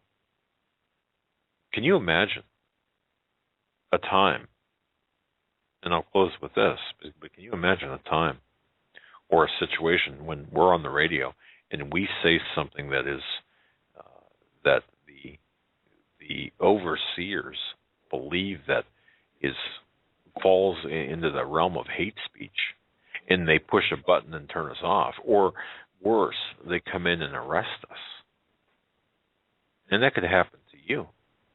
And then, of course, you could have tattletales, or I shouldn't say tattletales, people in church, spies. I don't know if you'd call them spies, but monitors. They're already there. They've been there. Oh, but now that the ability to have their information used to take people down is exactly what could happen. And as Ben Swan pointed out, as we said the other night, who is going to decide what is and what is not hate speech? And through those vague and undefined areas is where we literally can get in the most trouble. You could say, the only way to salvation is through Jesus Christ. That could be considered hate speech by somebody. Very well said. Yeah, that's where we're at. It's absolutely incredible, folks. We'll be taking your call 661-944. Yeah, we're going to go to the phones now. What's our number? Should I give out your cell phone number or the call-in number? Yeah, cell phone number. 661-244-9839. We're going to go to Kenneth first. He tried to get through the last few times we were taking calls and could not get through, so we're going to go to him first. We've been deliberately keeping him down. Kenneth, you're live on the Hagmann and Hagmann Report. Hey, how you doing, Doug, Joe? Very well. Good. I wanted to talk. Last 3 weeks, I've been really trying to get through to either Alex and you. I know start off with you. Nobody likes to be called heroes on the talk shows, and that's that's understandable. They're doing what they feel they need to be doing and bringing this out. And I agree. We all need to be heroes. But what we need is leaders. I keep hearing this, that people need to stand up and do something. We got to do something. We got to do something. And then in turn they say, well, what can we do? What can we do? I keep hearing this. And it's pounded on me in your show last night. I was as mad as he was. I mean, everything that's been going on. You hit on something that I had been trying to get through to talk about, and you hit on part of it last night, and it all started with Alex. Now, to me, my leaders are Alex, you and Joe, John B. Wells, Dave Hodges, and even Jesse Ventura. We need a leader that can stand up and lead, and my idea is just this. Let's turn this on them. Let's pull this mainstream media into it where they've got to stand up and listen. Alex had a caller about 2 Mondays a week ago that said he had a good idea. He said there's a lawyer out west that fights these land grabs and stuff, and he's really good. He said, number one, Mr. Bundy needed to file charges on these people. Not only did they do a theft, they done assault. They also, like he said, they done terroristic threatening. There's all kinds of crimes they committed, and he said he could file either in federal court or in civil court on different charges that these people did to him, taking his cattle, killing them. That's animal abuse. If nothing else, there's some civil charges. People can't get out and help stand with this man. And I understand that by myself. People's asked me, what can we do? No, I can't afford to go to Nevada. I'm an older person. I'm 57. I can't afford to travel, but we can all afford to give any. And, Doug, you hit on it last night, part of my idea, a fund, a legal fund, a website to where people can donate money to help fight these people and start filing charges on them. Bring this out in the media, get it in civil courts, federal courts if there's criminal charges, civil courts if there's civil charges. Get so many going and have patriots who agree to come in without wanting a big bunch of money to defend these people at whatever cost it takes, and let this fund pay for that.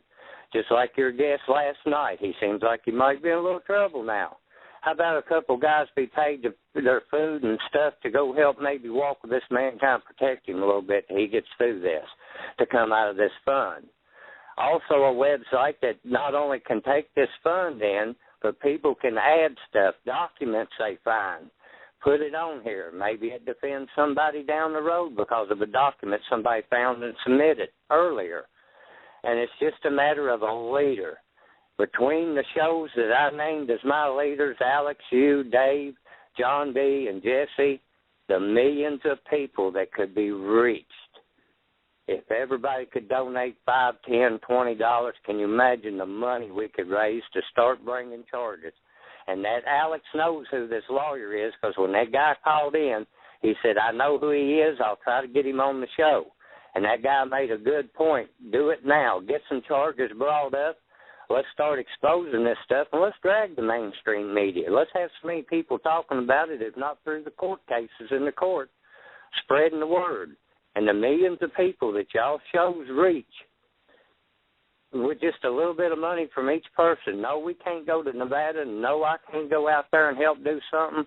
But I can sure donate and help fight the cause where people that can step up through this site and help defend these people, help walk with these people if they need security or anything else. Let's get this countrywide and start filing charges. People getting wrongly done, contact the website and ask for help.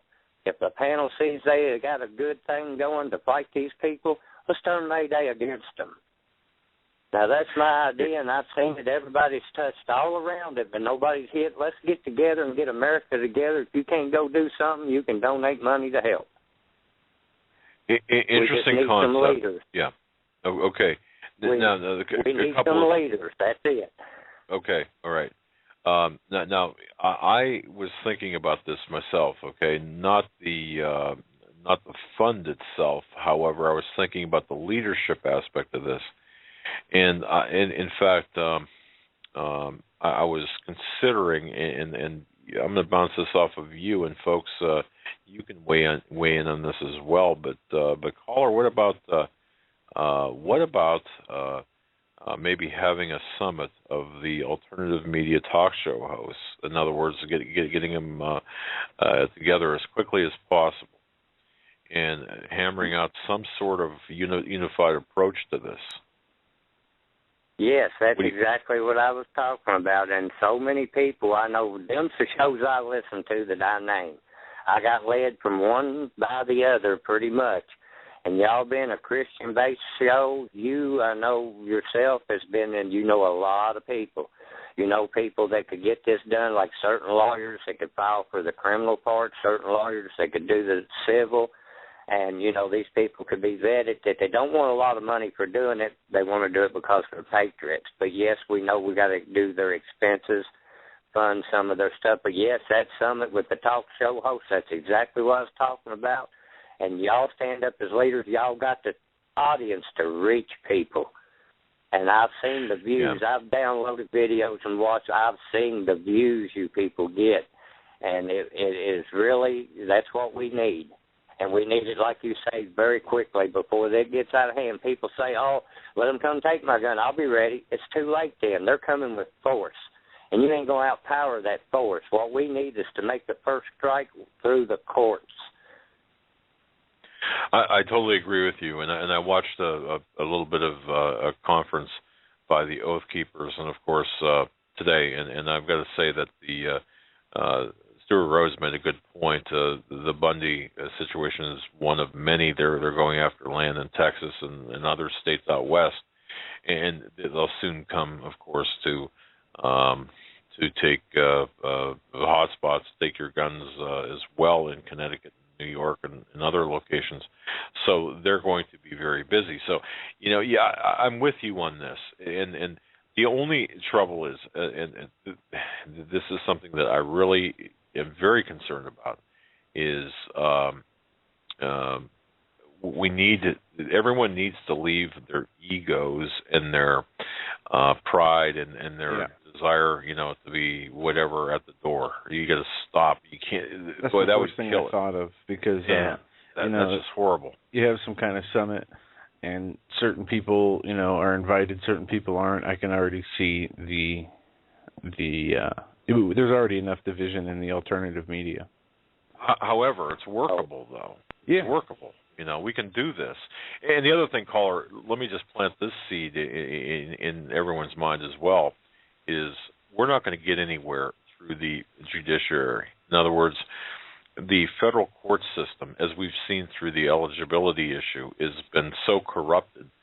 We're not going to be able to file any criminal, or the criminal part of this is not going to work. The only thing that has a chance, in my view, to work is the civil RICO action, where we circumvent the federal judiciary the corrupt and captured federal judiciary. That would have to be done.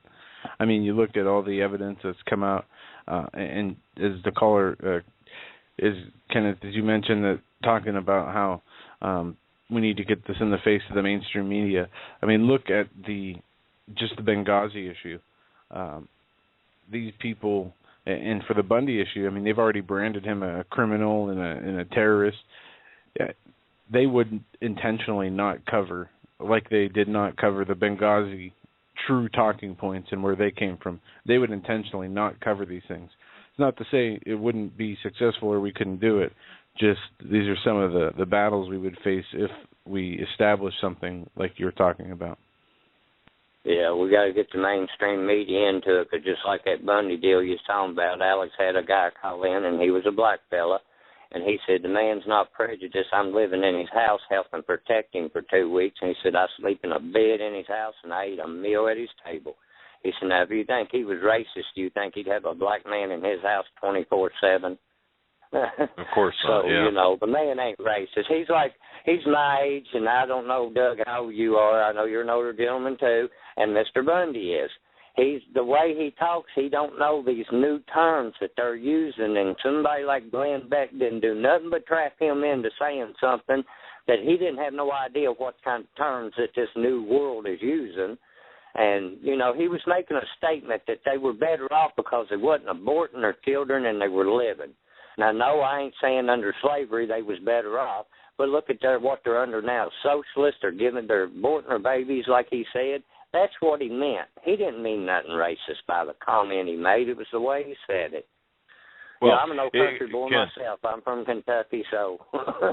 Well, yeah, and by the way, I just want people to know that what you heard on, what was it, Media Matters, that was edited and shortened to provide a context in which it was never meant to be.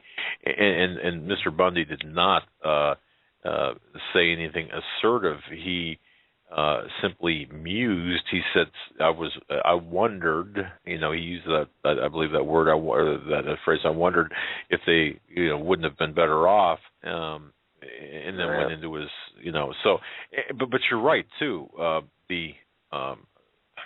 you know, he's not an eloquent spokesperson, and nor am I. You know, but Mr. Bundy was set up.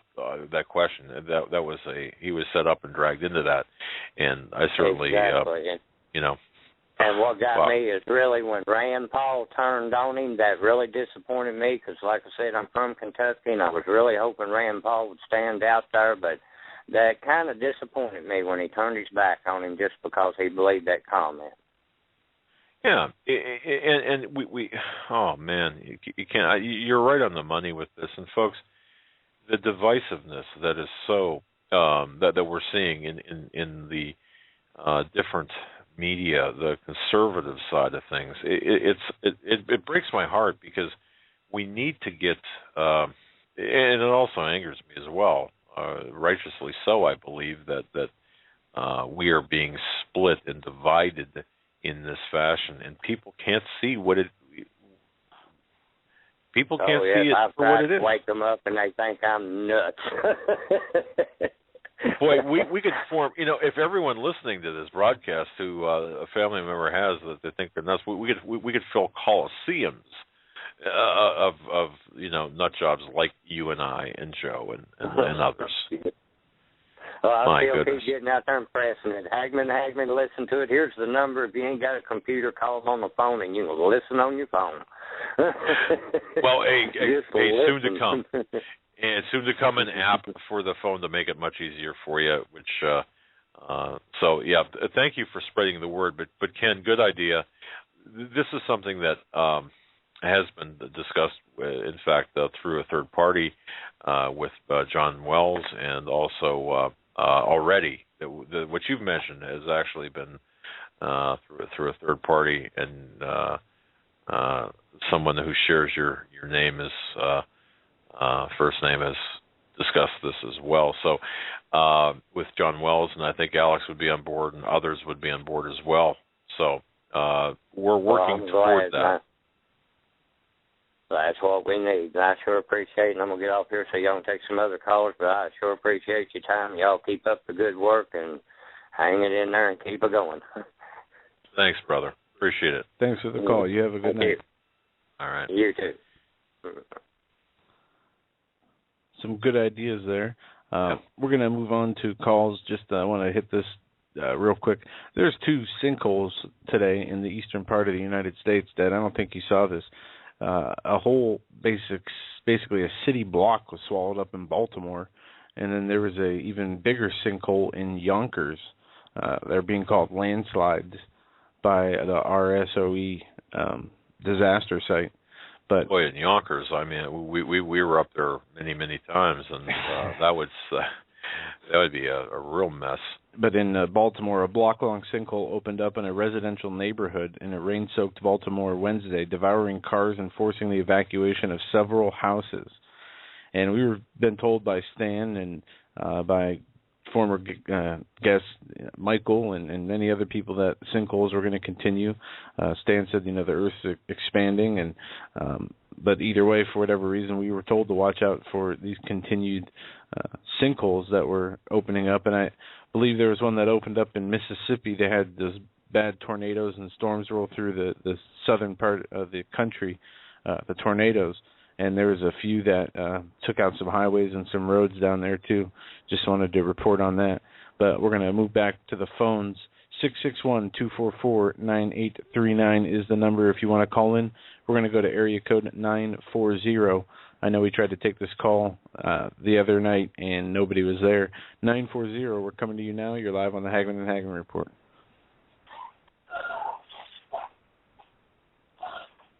Well, somebody's there this time. Well, yeah. 940. Last shot, 940. All right, we'll move on. Sounded like what was that movie with Charlie Sheen when the aliens came and they bent their knees backwards and they talked funny? That's what that sound reminded me of. Oh, goodness. 936. We're coming to you next. You're live on the Hagmann and Hagmann Report. Doug and Joe. Good evening. Big-time fan, first-time caller. Can cool. you hear me? We can. Can you hear us? Yes, sir. Hey, this All is right. Mike in East Texas, hiding out here in the big thicket. And I just love listening to you folks. You're getting more tuned in to what the hell's going on all the time. And, we're trying. We're you know what? I got to tell you, thank you for that comment. Look, this is a growth process for all of us, don't you think? I mean, it's. Well, let me grow you a little bit. Hitler didn't die in that bunker. Okay, that little tidbit about 4:30. He didn't die then. There were 50 missing U-boats at the end of World War II. Okay, 50 missing U-boats, and they sent a thing out. It was called Operation High Jump. Look that up. And Admiral Byrd. Have you ever heard of Admiral Byrd before? Sure. The South Antarctic explorer. Well, he wrote a autobiography and talked about how Operation High Jump got kicked back out of Antarctica by UFOs, and that had swastikas on them and stuff. And our government, through like Operation Paperclip and so forth, combined with the Nazis way back when.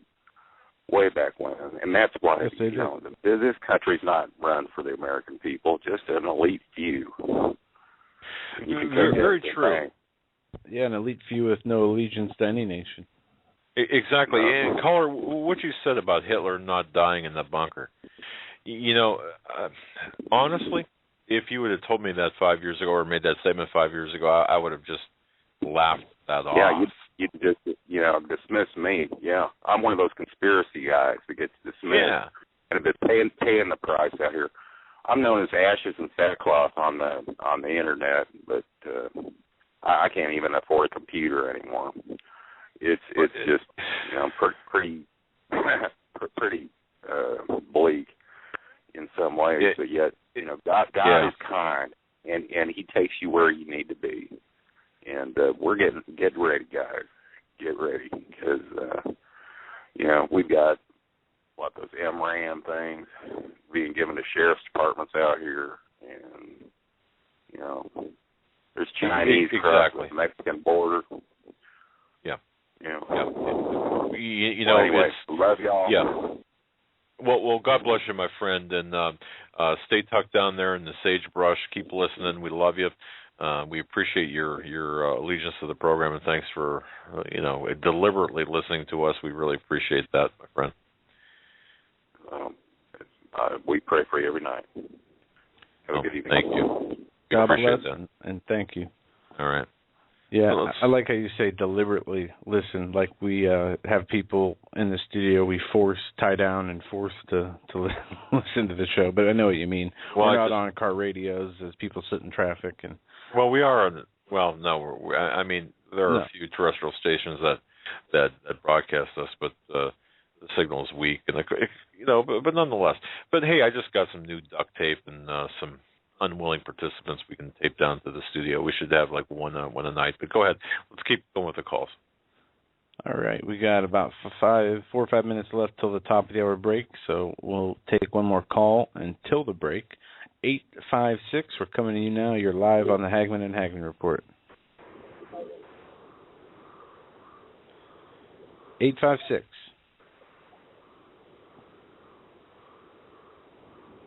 All right. Sounds like someone's in the submarine down there. That's all right. I shouldn't have clicked off. That sounded like it was getting interesting with the sound there. But we're going to go to 804. 804, you're up next. You're live on the Hagmann and Hagmann Report. Hello. Am I on the program? Yes, you are. Hello? Okay. My name is Bob. I'm from Virginia, and I am the airline pilot that sent an article in to Steve Quayle concerning watching the weather warfare over Mississippi the other night. This is on Monday evening. I got your email. That article. Yes, Steve sent me your email without the headers, just the copy, just the text. Tell our audience about what. Go ahead and tell our audience about that. Well, I was made aware of the geoengineering by my stepfather, and I gave him initially the standard airline pilot response. Well, it depends upon the air mass and the temperature as to what the contrail will look like. But he continued to ask me, and he even sent me some pictures, and I said, well, that's not normal. There's no airways. He lives in the Los Angeles Basin area. So I began to research it, and, of course, came up with the budget and the geoengineering government plan, and then I began to take notice myself. What's interesting is there are contrails that do linger, which are normal aircraft contrails. There was an article here recently, or a video of an airplane landing in Los Angeles, which was a normal humid air contrail where the air was decompressing from the bottom of the wing and leaving a contrail. So it kind of confuses the discussion and discredits it. However, in my research and observations, there is real geoengineering happening. But back to another more to the point is that I was at 37,000 feet headed for Baltimore out of Phoenix and headed over Crestview, which is exactly where all that severe weather was. And I saw the weather. It was very tightly packed, constantly discharging lightning at the ground. There was almost no moisture outside the very confined cell. And then I saw a temperature deviation in the western Mississippi area. I saw a minus 37 RAM air temperature, which then around central Mississippi went to minus 27. So that was a change, correction, minus 34 up to minus 27, which is about a 7-degree change. 1 or 2 degrees across the front is about all I ever usually see. That doesn't mean it can't happen. But anyway, the temperature went back to a minus 34 east of Mississippi, which is very unusual. And then, of course, I saw the wind feeding into the cell up at altitude. Very strange. So it confirmed that there was weather warfare going on. And I guess I'm compelled to now make light of it because there were real people being injured, homes, towns, and families disrupted and destroyed. What's the larger purpose? I have a feeling, and I was just trying to dig for the copy, the email that you sent. But what's the larger purpose? For example, the geoengineering. I suspect that or am I reading this wrong? Where the homes that were destroyed in the severe weather, was that an intended consequence or an unintended consequence of what was taking place? Well, I think that that's speculation, and I think that we need to look at all the facts and decide why. What is the purpose of destroying an area or homes, towns in that area? First off, they're red states. They're going to be voting in November. They grow crops, which under Agenda 21 and UN, they don't want people growing crops and feeding themselves. So there could be a multifaceted purpose for doing that. They're also usually conservative, they're Christian-based towns and communities. That's speculation on my part as to why. I'm not in the head of these crazies that are running things. I got a question for you. I don't know if you saw this video. I saw people talking about it. Apparently there was a plane that sprayed the chemtrails that actually landed and forgot to turn off their blower or distributor of these chemtrails. Did you hear about that? That was a video. Yeah, that was a video that I was referencing. I saw that. Oh, okay. I think it was on Tuesday morning. And I think that airplane was landing in Los Angeles. The air was very moist and humid. And with the airplane landing slow with the nose up, my perception of that, and I did not see any spray nozzles, is that that's normal contrails from a landing aircraft in humid air. Okay, I appreciate that. I didn't see the video. I just heard people or saw people. Well, I did not. I don't think I gave you a copy of what Steve sent me, and obviously you didn't see the report on Steve's site. So I knew as soon as you opened your mouth, I knew that's what you were referring to. But so you put a lot of time. Obviously, you put a lot of time and effort and research into this, and you've got the experience behind you, right? I mean, this is not something that you're casually doing. I mean, you know what you're talking about here.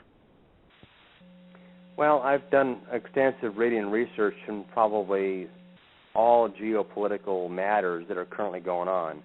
The first book that I read was Patriots in early 2007, which tipped me off to things not being what I thought. And so that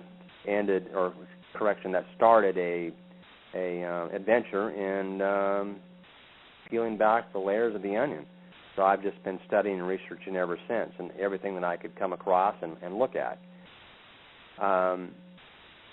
But there's been a lot of discussion referring to civilian airliners spraying chemtrails or doing geoengineering. I think that discredits the discussion because most airline pilots, including me, would say, well, there's no evidence of that, so therefore it's a hoax. However, my conclusion is, after studying the issue and, in fact, my own observations, is it is happening, but it's a contracted aircraft. Right. Exactly. And there's videos of actual commercial aircraft having almost close encounters to the point of crashing into each other with these aircrafts that are spraying these trails along the skies. Just to be clear, caller, you're an airline pilot, correct? Yes, I'm an airline captain for a major airline currently. Okay. All right. Okay. So obviously, your word, your research, your information, just by your position, holds more weight than the average person out there with no experience. Okay, this is good. So, I mean, you're speaking from a position of knowledge in addition to what you've researched. So, so just to be clear, what I hear you saying is it's not the commercial passenger aircraft or cargo planes that are doing anything.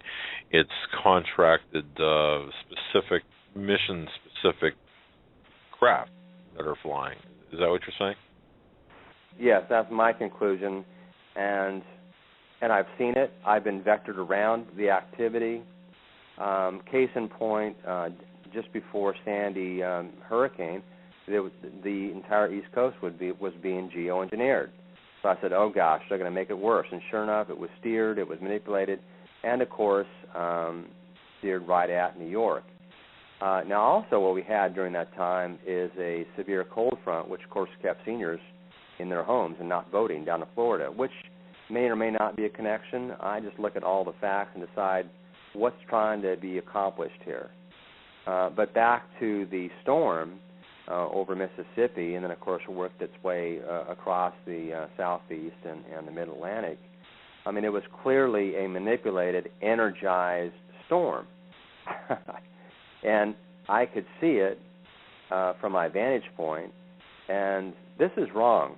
People are being destroyed, homes, towns, families disrupted, and I began to think, how on earth can this be stopped? You know, we can't shoot it, we can't do anything with it. We can shed light on it.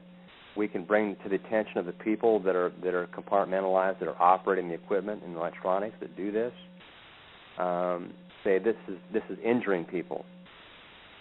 Interesting. So yeah. I decided that, and I've been doing my best to alert people, to awaken people, because my nickname, at least by one first officer, is Captain X-File, because I discuss this rather than just talking about football and baseball. I talk about other stuff, you know. So.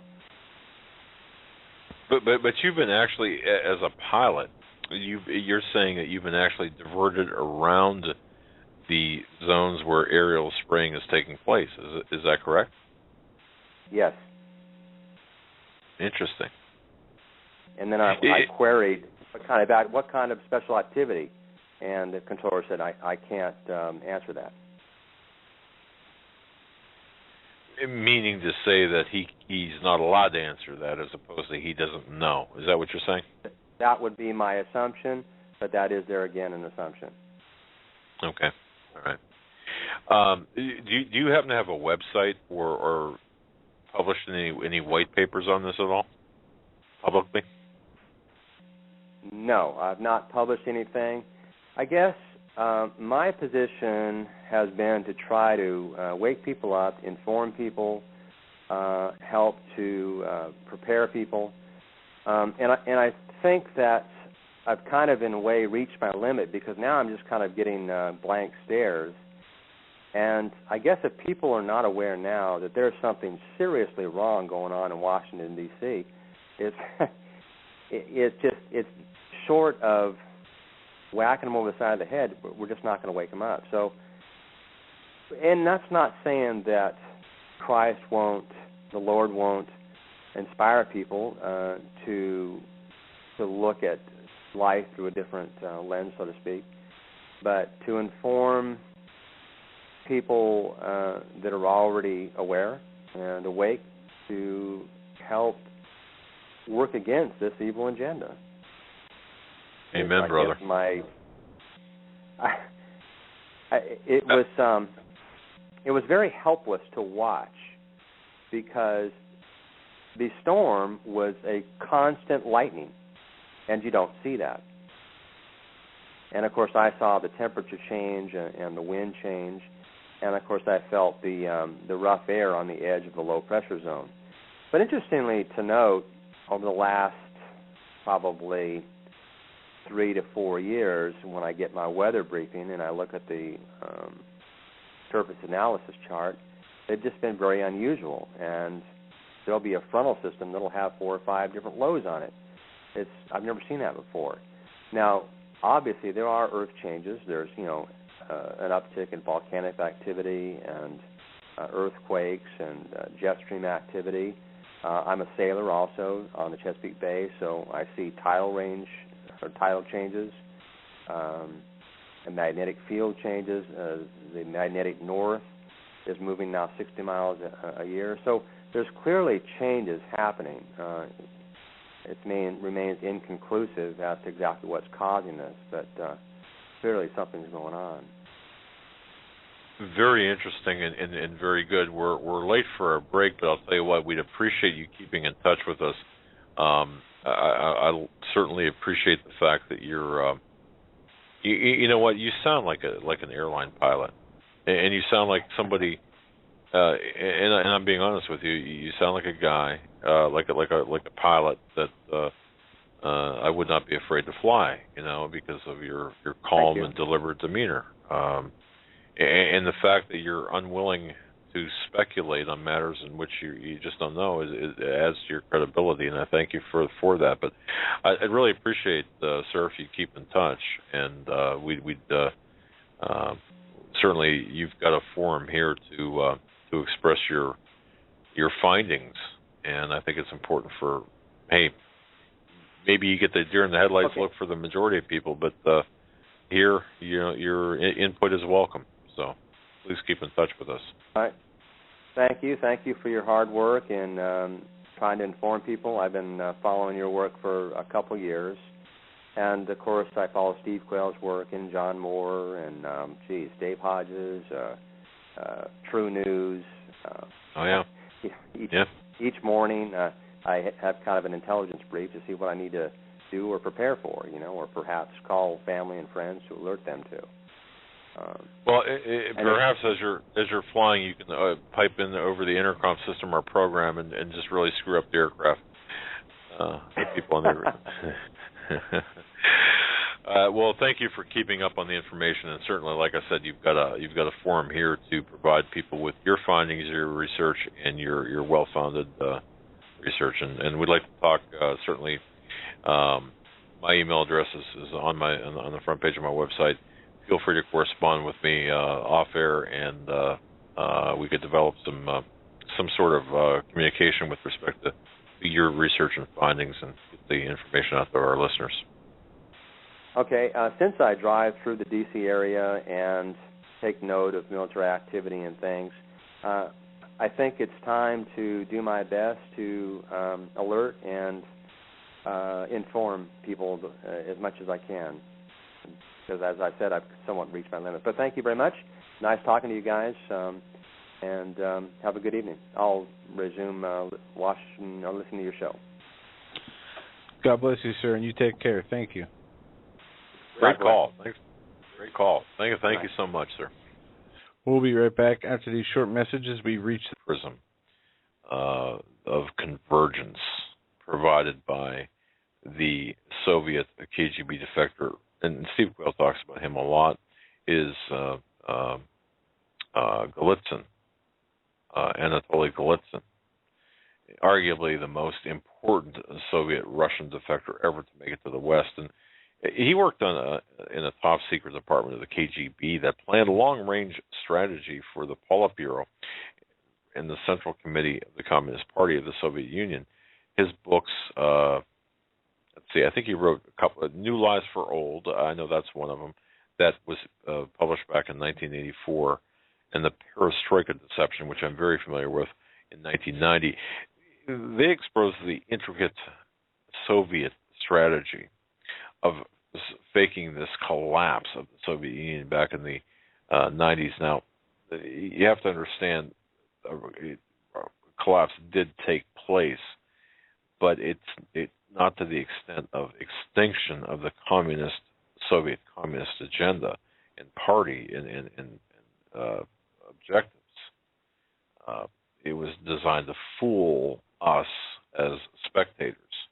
Now, without a visible communist enemy, look, the United States and the EU could be convinced to gradually merge or converge both economically and politically with the new Russia. Now, that's kind of a different take on many others who have said, well, we are fighting Russia via proxy, and we are doing that, but the higher levels, if you look at this as a multi-level chess game, the stagecraft that we see, are the fights between the United States and Russia, between Putin and who looks the man, the John Wayne of the world, who appears to have the moral high ground against Obama. Well, when you look at this, the stagecraft that's at play here is the proxy wars that are taking place, and they're very real proxy wars. People are dying. You've got 250,000 dead in Syria at the hands of course, our intelligence services. And you've got now Ukraine, the fighting there, which our intelligence services can combine with the International Monetary Fund, IMF, and other intelligence agencies have started opened that front against Russia.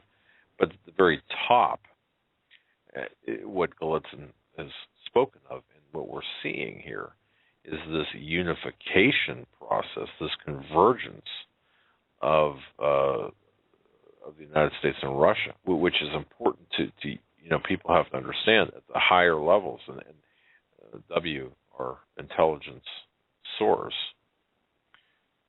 who is, by the way, I believe is perhaps one of the most knowledgeable people on geopolitical affairs and he'll be with us for the entire show tomorrow night. But what we're seeing is this intentional deception, because at the highest of levels, you're looking at the emergence of a 10-zone economic power globalist structure, and that's what is taking place. But the convergence process is continuing with the deliberate and indispensable assistance of one world globalists. And if you look at who they are, because I like to say, who can I point to and say, okay, that's one. Well, Zbigniew Brzezinski, and of course, don't forget his daughter works with Joe Scarborough, Mika, Henry Kissinger, and of course, the infamous George Soros.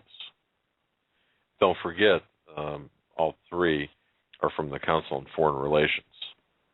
And the CFR handprints and fingerprints are everywhere throughout the entire process. So, listen to this. In the Ukraine as well. Go ahead.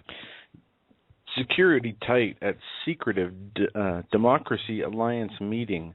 Billionaires and millionaires rub elbows behind closed doors of Democratic politicians and progressive foundations. This from today, courtesy of the Free Beacon. Democrats have long rallied against the lack of transparency in political funding, but security was airtight this week as a hush-hush network of progressive moneymen and activists held a closed-door conference to map out their plan to shift U.S. policy to the left, if that can even be done any more than it's already been done. At the elegant Ritz-Carlton Hotel in downtown Chicago, wealthy donors, Democratic politicians, and representatives from left-wing-leaning activist groups met for the conference hosted by the Democracy Alliance, a progressive donor network that funnels millions of dollars to undisclosed activist groups and political causes. The 4-day conference, which was closed to the public and media, drew high-profile Democrats, including DNC Chair Debbie Wasserman Schultz, New York Attorney General Eric Schneiderman, and White House advisor Valerie Jarrett. Access to the conference was invite-only and tightly controlled. Democracy Alliance officials manned a table outside the entrance to the conference areas where attendees heard speeches by progressive rising stars like new Mayor Bill de Blasio and Kentucky Senate candidate Allison Lendergren Grimes. Conference goers also attended panels on a host of progressive pet issues such as climate change and healthcare reforms. But even most of the invited attendees were barred from a room marked Partners Only. There, Democracy Alliance deep-pocketed donors listened to contribution pitches, announced new funding pledges, and viewed PowerPoint presentations evaluating the finances and performances of Democracy Alliance-funded groups, according to two sources in the room. Most attendees were not allowed in the Partners Room. Partners in the Democracy Alliance are reportedly required to contribute a minimum of $200,000 a year to activist groups approved by the organization and pay annual dues of $30,000. I think people are having private conversations, said Michael Vacken, a top advisor to George Soros. There is no conspiracy here. He continued. Yeah, no conspiracy.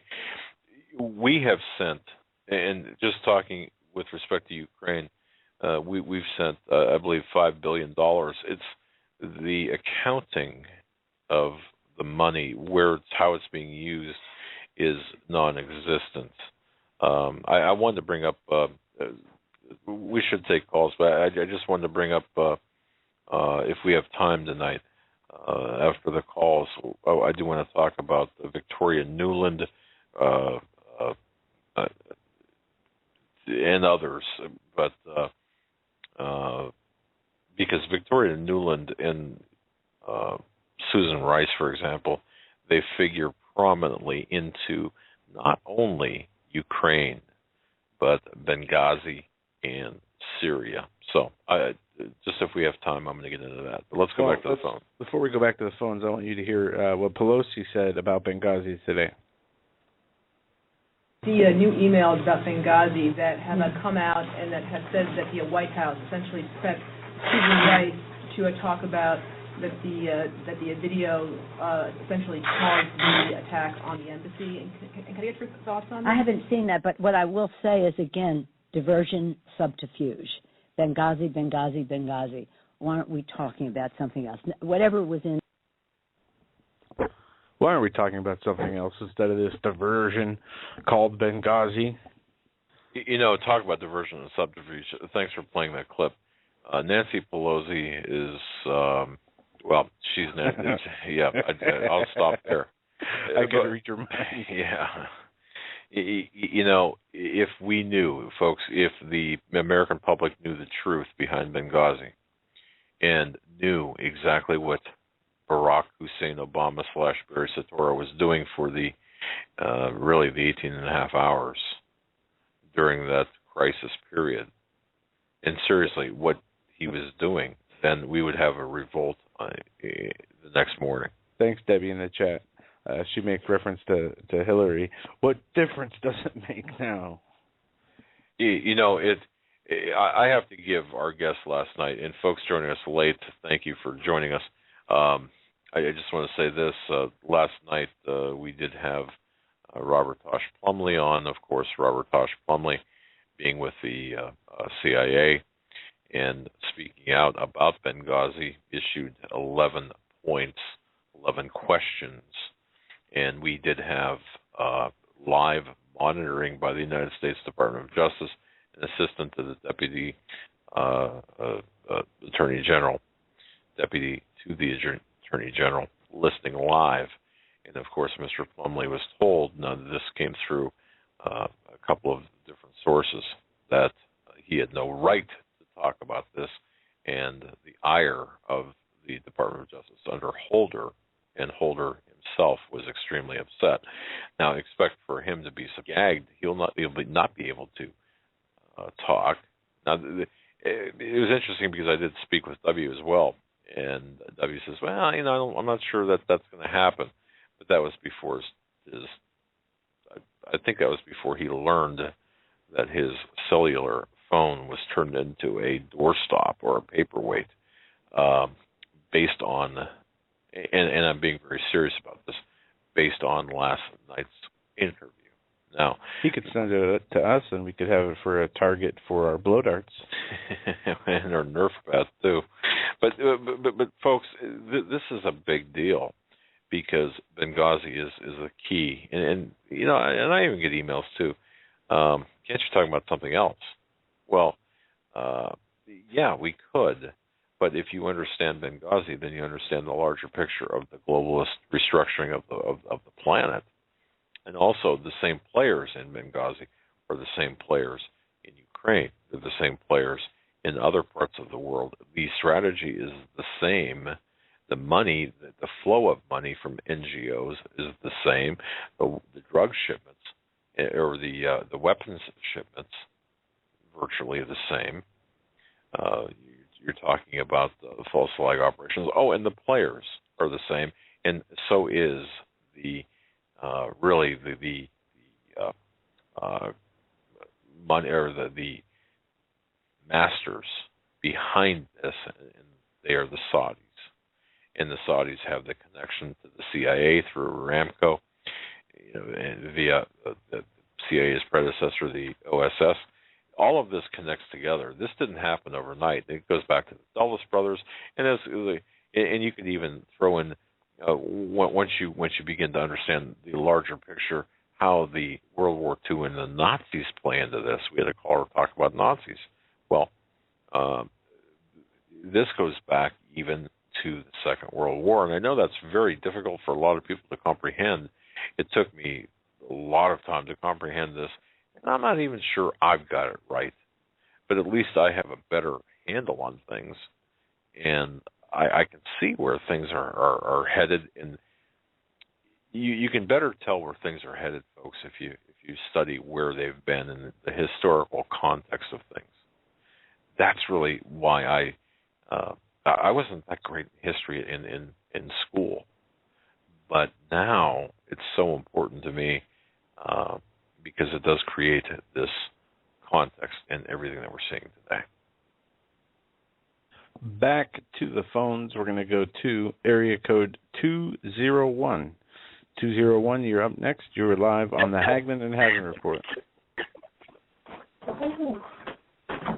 Hi, I heard that I was in queue, and I didn't believe it because I didn't really know that I pushed it, but I'm happy to be here. I'm grateful for you guys, and Yahweh bless you and keep you. Oh, well, thank you so much. Yes, you're a blessing, and, it's so good to know that you're not the only one out here. I thought like Elijah for a while, but hallelujah. Is there anything specific? I'm curious. Now, you've been listening for a while in queue there. Anything specific that is on your mind this evening that you want, that we haven't touched on, perhaps, that you'd like to direct the program to? There is so much. You just keep going. You're hitting it all. I can't even add to it at this point. There's some things that just are so disturbing to me. Dave Hodges' latest report on CPS, totally understanding that, and it's horrific. Horrific. I don't know what to do. I'm praying. I'm asking God for wisdom, and I pray that, maybe I'll have my, I'll get an answer. Well, keep praying, whatever your personal situation might be.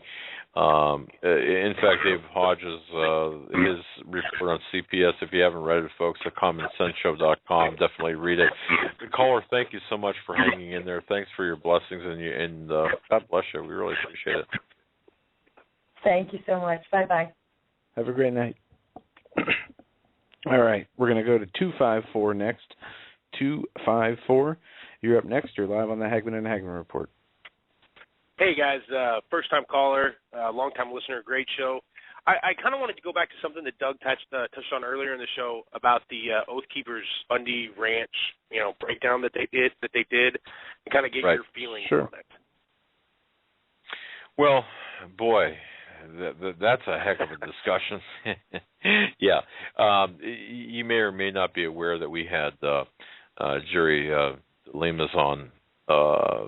In fact, he was arranged through attorney Billy Bear to come on and talk, and Jerry DeLemus was from New Hampshire, went to the ranch, part of the militia structure. And, of course, wow, where do I start? The Oath Keepers had come out and issued a nearly an hour-long conference on on the backstory.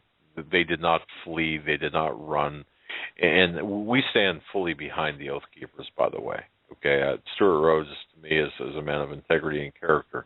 Now, there were issues within the camp, and this is a problem. And I got to tell you, this is something that I don't exactly know how to. And boy, if anyone out there smarter than me, and there are many, it can really explain how to prevent stuff like this from happening. But the Oath Keepers are a very structured paramilitary, trained organization with very, very stringent guidelines on how on operationally speaking. I mean, very tight.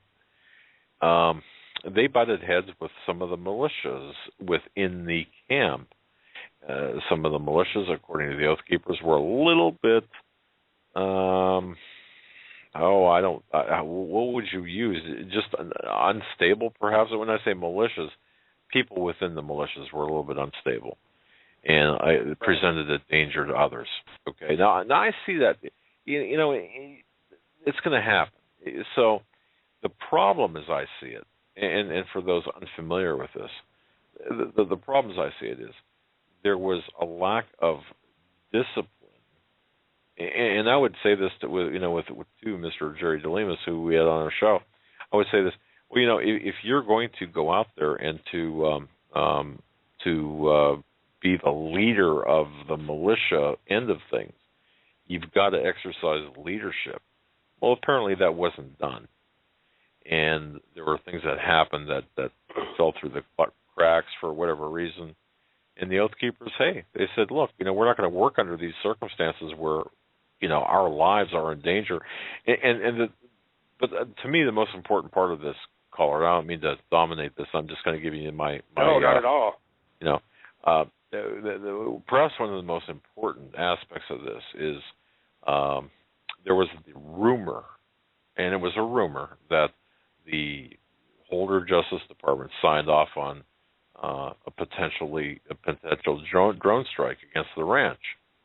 Well, Stuart Rhodes said, well, okay, you know, we're going to have to investigate this. Let's send somebody out. And in fact, he had sent somebody to Dallas to meet with the source of the rumor in a scheduled meeting. They sat down and they tracked this rumor, this allegation, as far as they could, their confidence level with respect to the validity of the potential for a drone strike. According to Stuart Rhodes, was a 6 or a 7 out of a scale of 10. And because of that, and because they could not absolutely confirm the potential for this, they decided to err on the side of caution and exercised, they actually went, advised the militias to do certain things for their own protection, gave suggestions that were not followed. And there was a kind of a wild card in there too, and I think this is extremely important because this does speak to some mindset others have. One thing Stuart Rhodes did say is there was one woman and a couple of children there at the ranch who were there in a supportive morale capacity that didn't need to be there. There was a woman and some children. Given the fact that there was potential danger, he said, look, you know, we can't have the kids exposed to this, and of course you exposed to this, so why don't we put you in a hotel until we really find out what the heck's going on? And she kind of, and these are my words now, she kind of freaked out and said, I'm protected by God. God will protect me, and I'm staying here. Okay, well, unfortunately, I mean, it's great to have that mindset, okay? However, it's not a very responsible thing to do given the information that you're working with. In other words, yeah, I believe God's going to protect me, but I'm not going to go stand in front of a bus and test it, or stand and, you know, wait for a drone to strike me. So that was the mentality of at least one, and I think perhaps a pervasive wild card type of mentality. And it's not to disparage the woman or the. It's just a factor that I'd like to bring up. But the bottom line is this: I respect the Oath Keepers. I believe that they did exactly what they should have done based on my research. And the militias, well, a little less organized and a little bit less, not quite as together as they should have been or should be even today. Does that make sense to you? Well, if you'd like to get my 2 cents from it, I had the opportunity to be out there, so I was kind of a third party, getting to observe the Oath Keeper side and then some of the militia side and the Bundy side. So I got to view there, and the video. I just feel like the video was so divisive, and I really do like the Oath Keepers, and I do think Stewart is usually a great guy, but I just felt like it was more of a divisive thing to do to release that video than helpful. I feel like it's kind of like children like taking their ball and going home. Clearly, there are some people from the militia side that were, as he said, loose cannons. There are definitely some people walking around, not saying that they're agent provocateurs, but definitely pick a fight. And I think that's to be expected with any kind of movement like that. But on the other side, no, Jerry is an Oath Keeper as well. So it's very strange to see them battling internally amongst each other, and I by no means am I taking Jerry's side, but I can see for him it's very, very difficult where you're trying to keep these loosely knit group of people together that really don't owe you any allegiance, and you can't just come in and say, well, I'm the Oath Keepers and this is the way we're going to do things. And I did witness it with some of the militia guys. Like I said, they're, definitely flying off the handle. I just didn't like the tone of the video with Stewart and the three other gentlemen. I thought the older gentleman did really behave himself well. The one guy sitting on Stewart's left, I saw him out there. I just felt it was being really nitpicky, and I think in the long run it's going to do a lot more harm than good, especially for this burgeoning movement. Okay, since you were out there, and that was when I watched that video, and it was a 55-minute video, I think, Correct. There were 4 or 5 people, Sir Rose was heading the video. I guess my biggest question is the only question I had about that is why couldn't that have been done outside of the purview of the public, that video?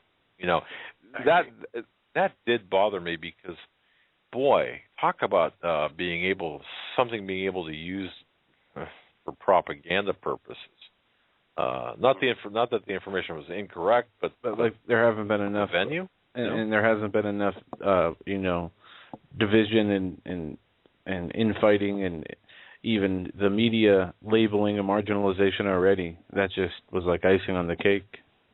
Yeah, right. Yeah, and that's something also, that I'm. Even though when he's talking about the guys almost getting in gunfights, I just wanted to go. Don't talk about that. You don't throw any more fuel on the fire, guys. This is horrible what you're doing right now. Anyway, I just wanted to you had mentioned that earlier in the broadcast, and I watched that today, and like I said, having been out there and kind of being a third party and seeing the different, and he's definitely, but I feel that if we're going to move forward with this deal, we're going to have to learn to be as inclusive. Obviously you have to control the wild men.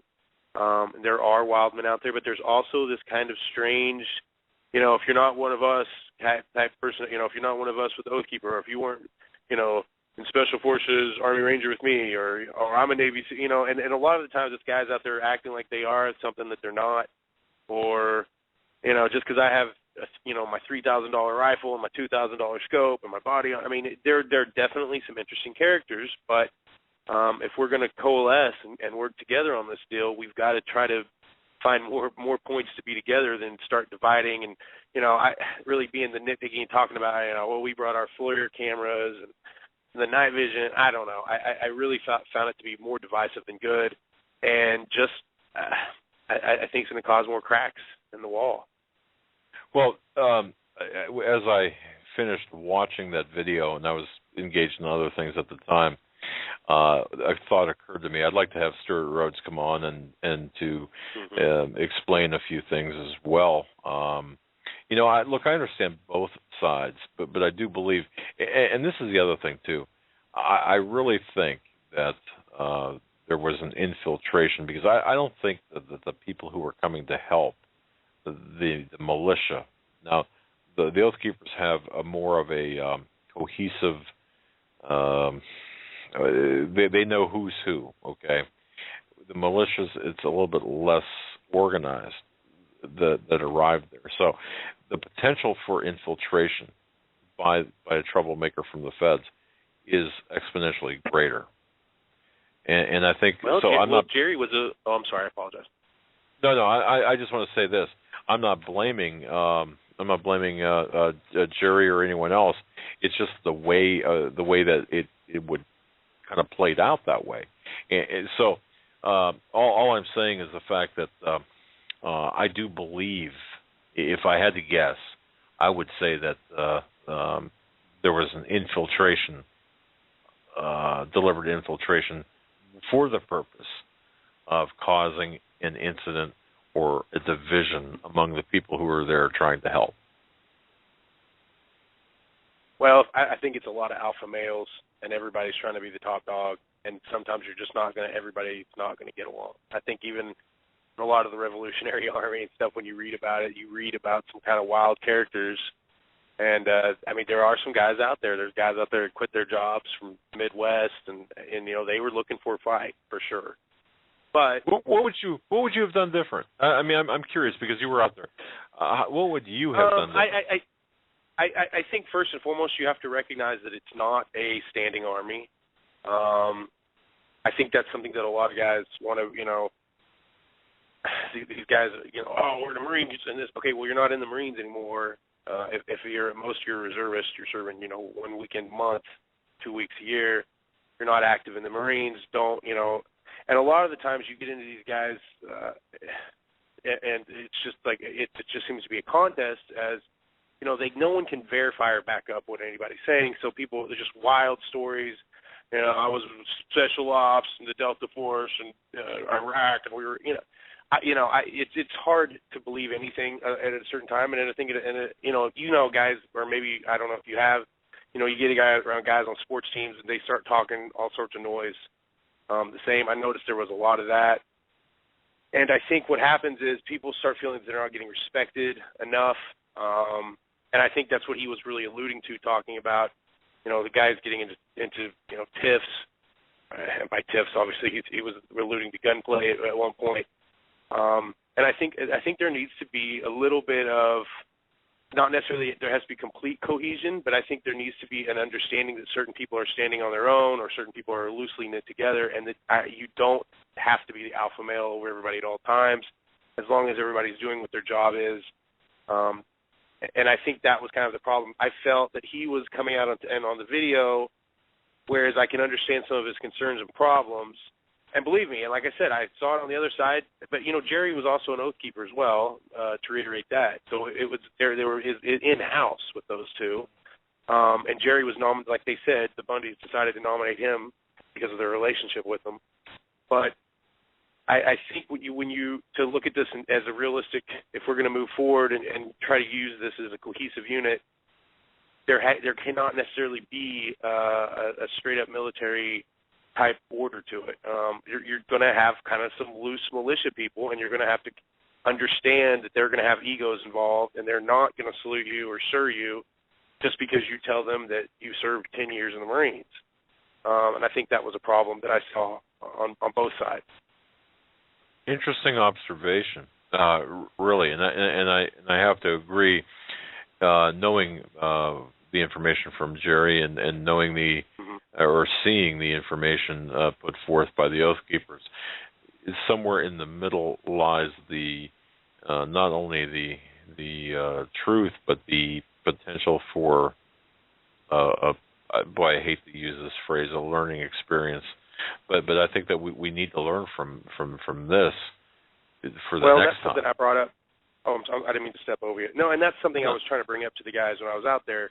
Look at this guy. He doesn't know how to wear his gear right. And I was like, we need the guys that weren't. We can't just win this thing with all vets and all ex-military. We need, it was some of the men were farmers. They were coming straight off. I was like, you got to respect the guy that has the gumption to come out here, and you got to treat him with a little bit of respect. Teach him if he needs to be taught something, but let's not talk down to him and make him feel separate and just try to lord, whatever your military service was over those guys. I tried to get through, I got through, I think, to a couple of guys, and I think that that's something, and I hate to be critical.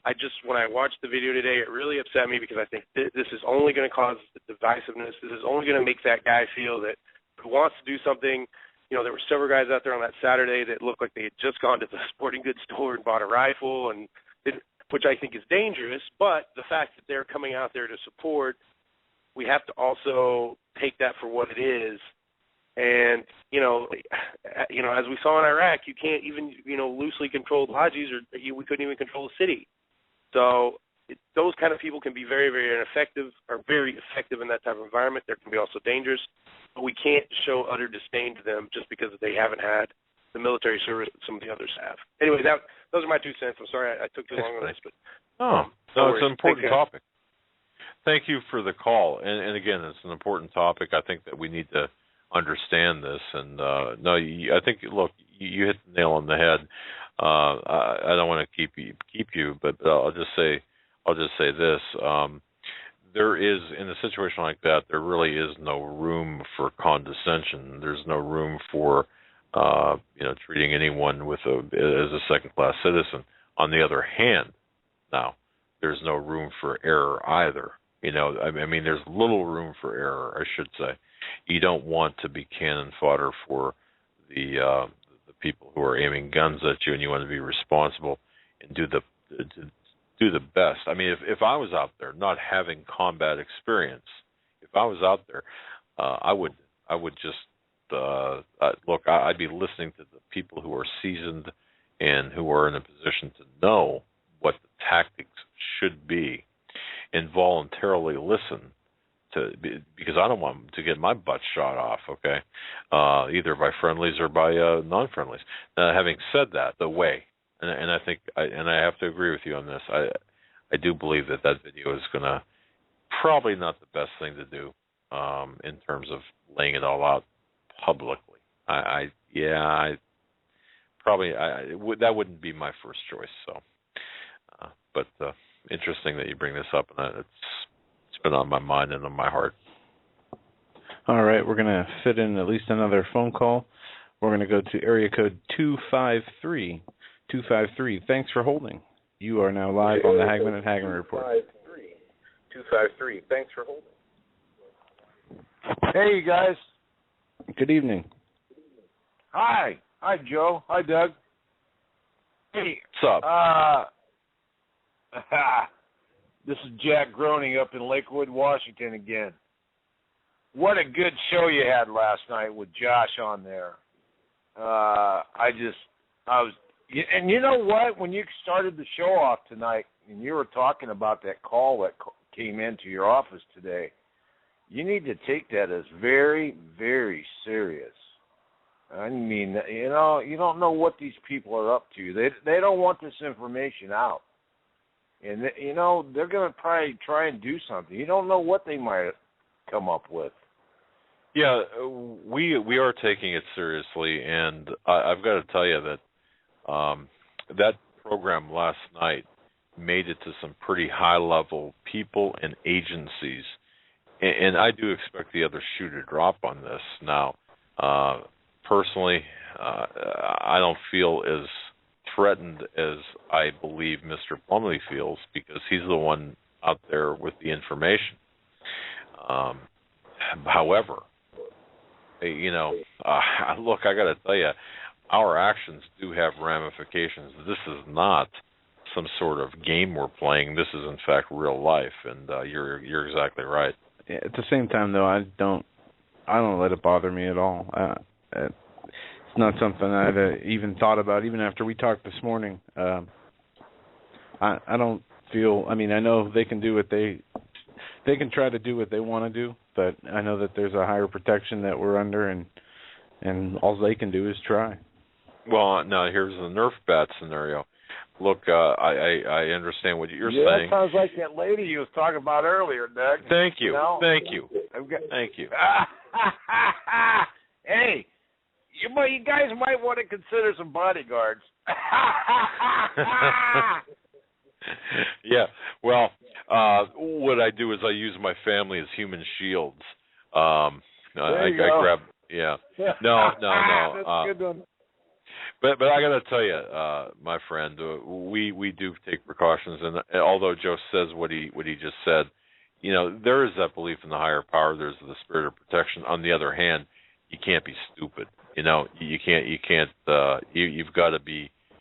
You've got to anticipate what's coming and get the heck out of the way, or make provisions to strike back. Exactly. So, watch your back when you guys are out together or you're out separate, man. You need to like have eyes in the back of your head. I mean, I don't know. I just got a real bad feeling when you said that. I thought, oh my God, you got to be kidding me. That sounds really serious.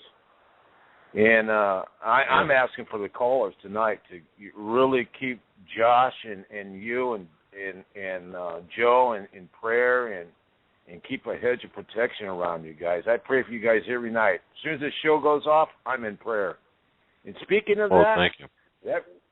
That Richard Hoagland show, I listened to him like 2 or 3 days before that on Coast to Coast, and it was the same show. But it didn't click until I heard it on your show, and I thought, oh. When I hung up and the show was over, I said, what was that? I couldn't. In a good way or a bad way? What was that? In a bad way. My spirit said, it's like the Holy Spirit spoke to me and said, hey, it's just a bigger picture of the deception. Well, okay, right there. Exactly. You've got to take, look, we asked for data points, not conclusions. We asked for the data that he found. Now he interjected his conclusions. Doug, you're always saying you got to think outside the picture, And when I heard that a second time, I can't believe that I didn't catch it the first time on Coast. And I was like, wow. Yeah, and I look, we let him state his case.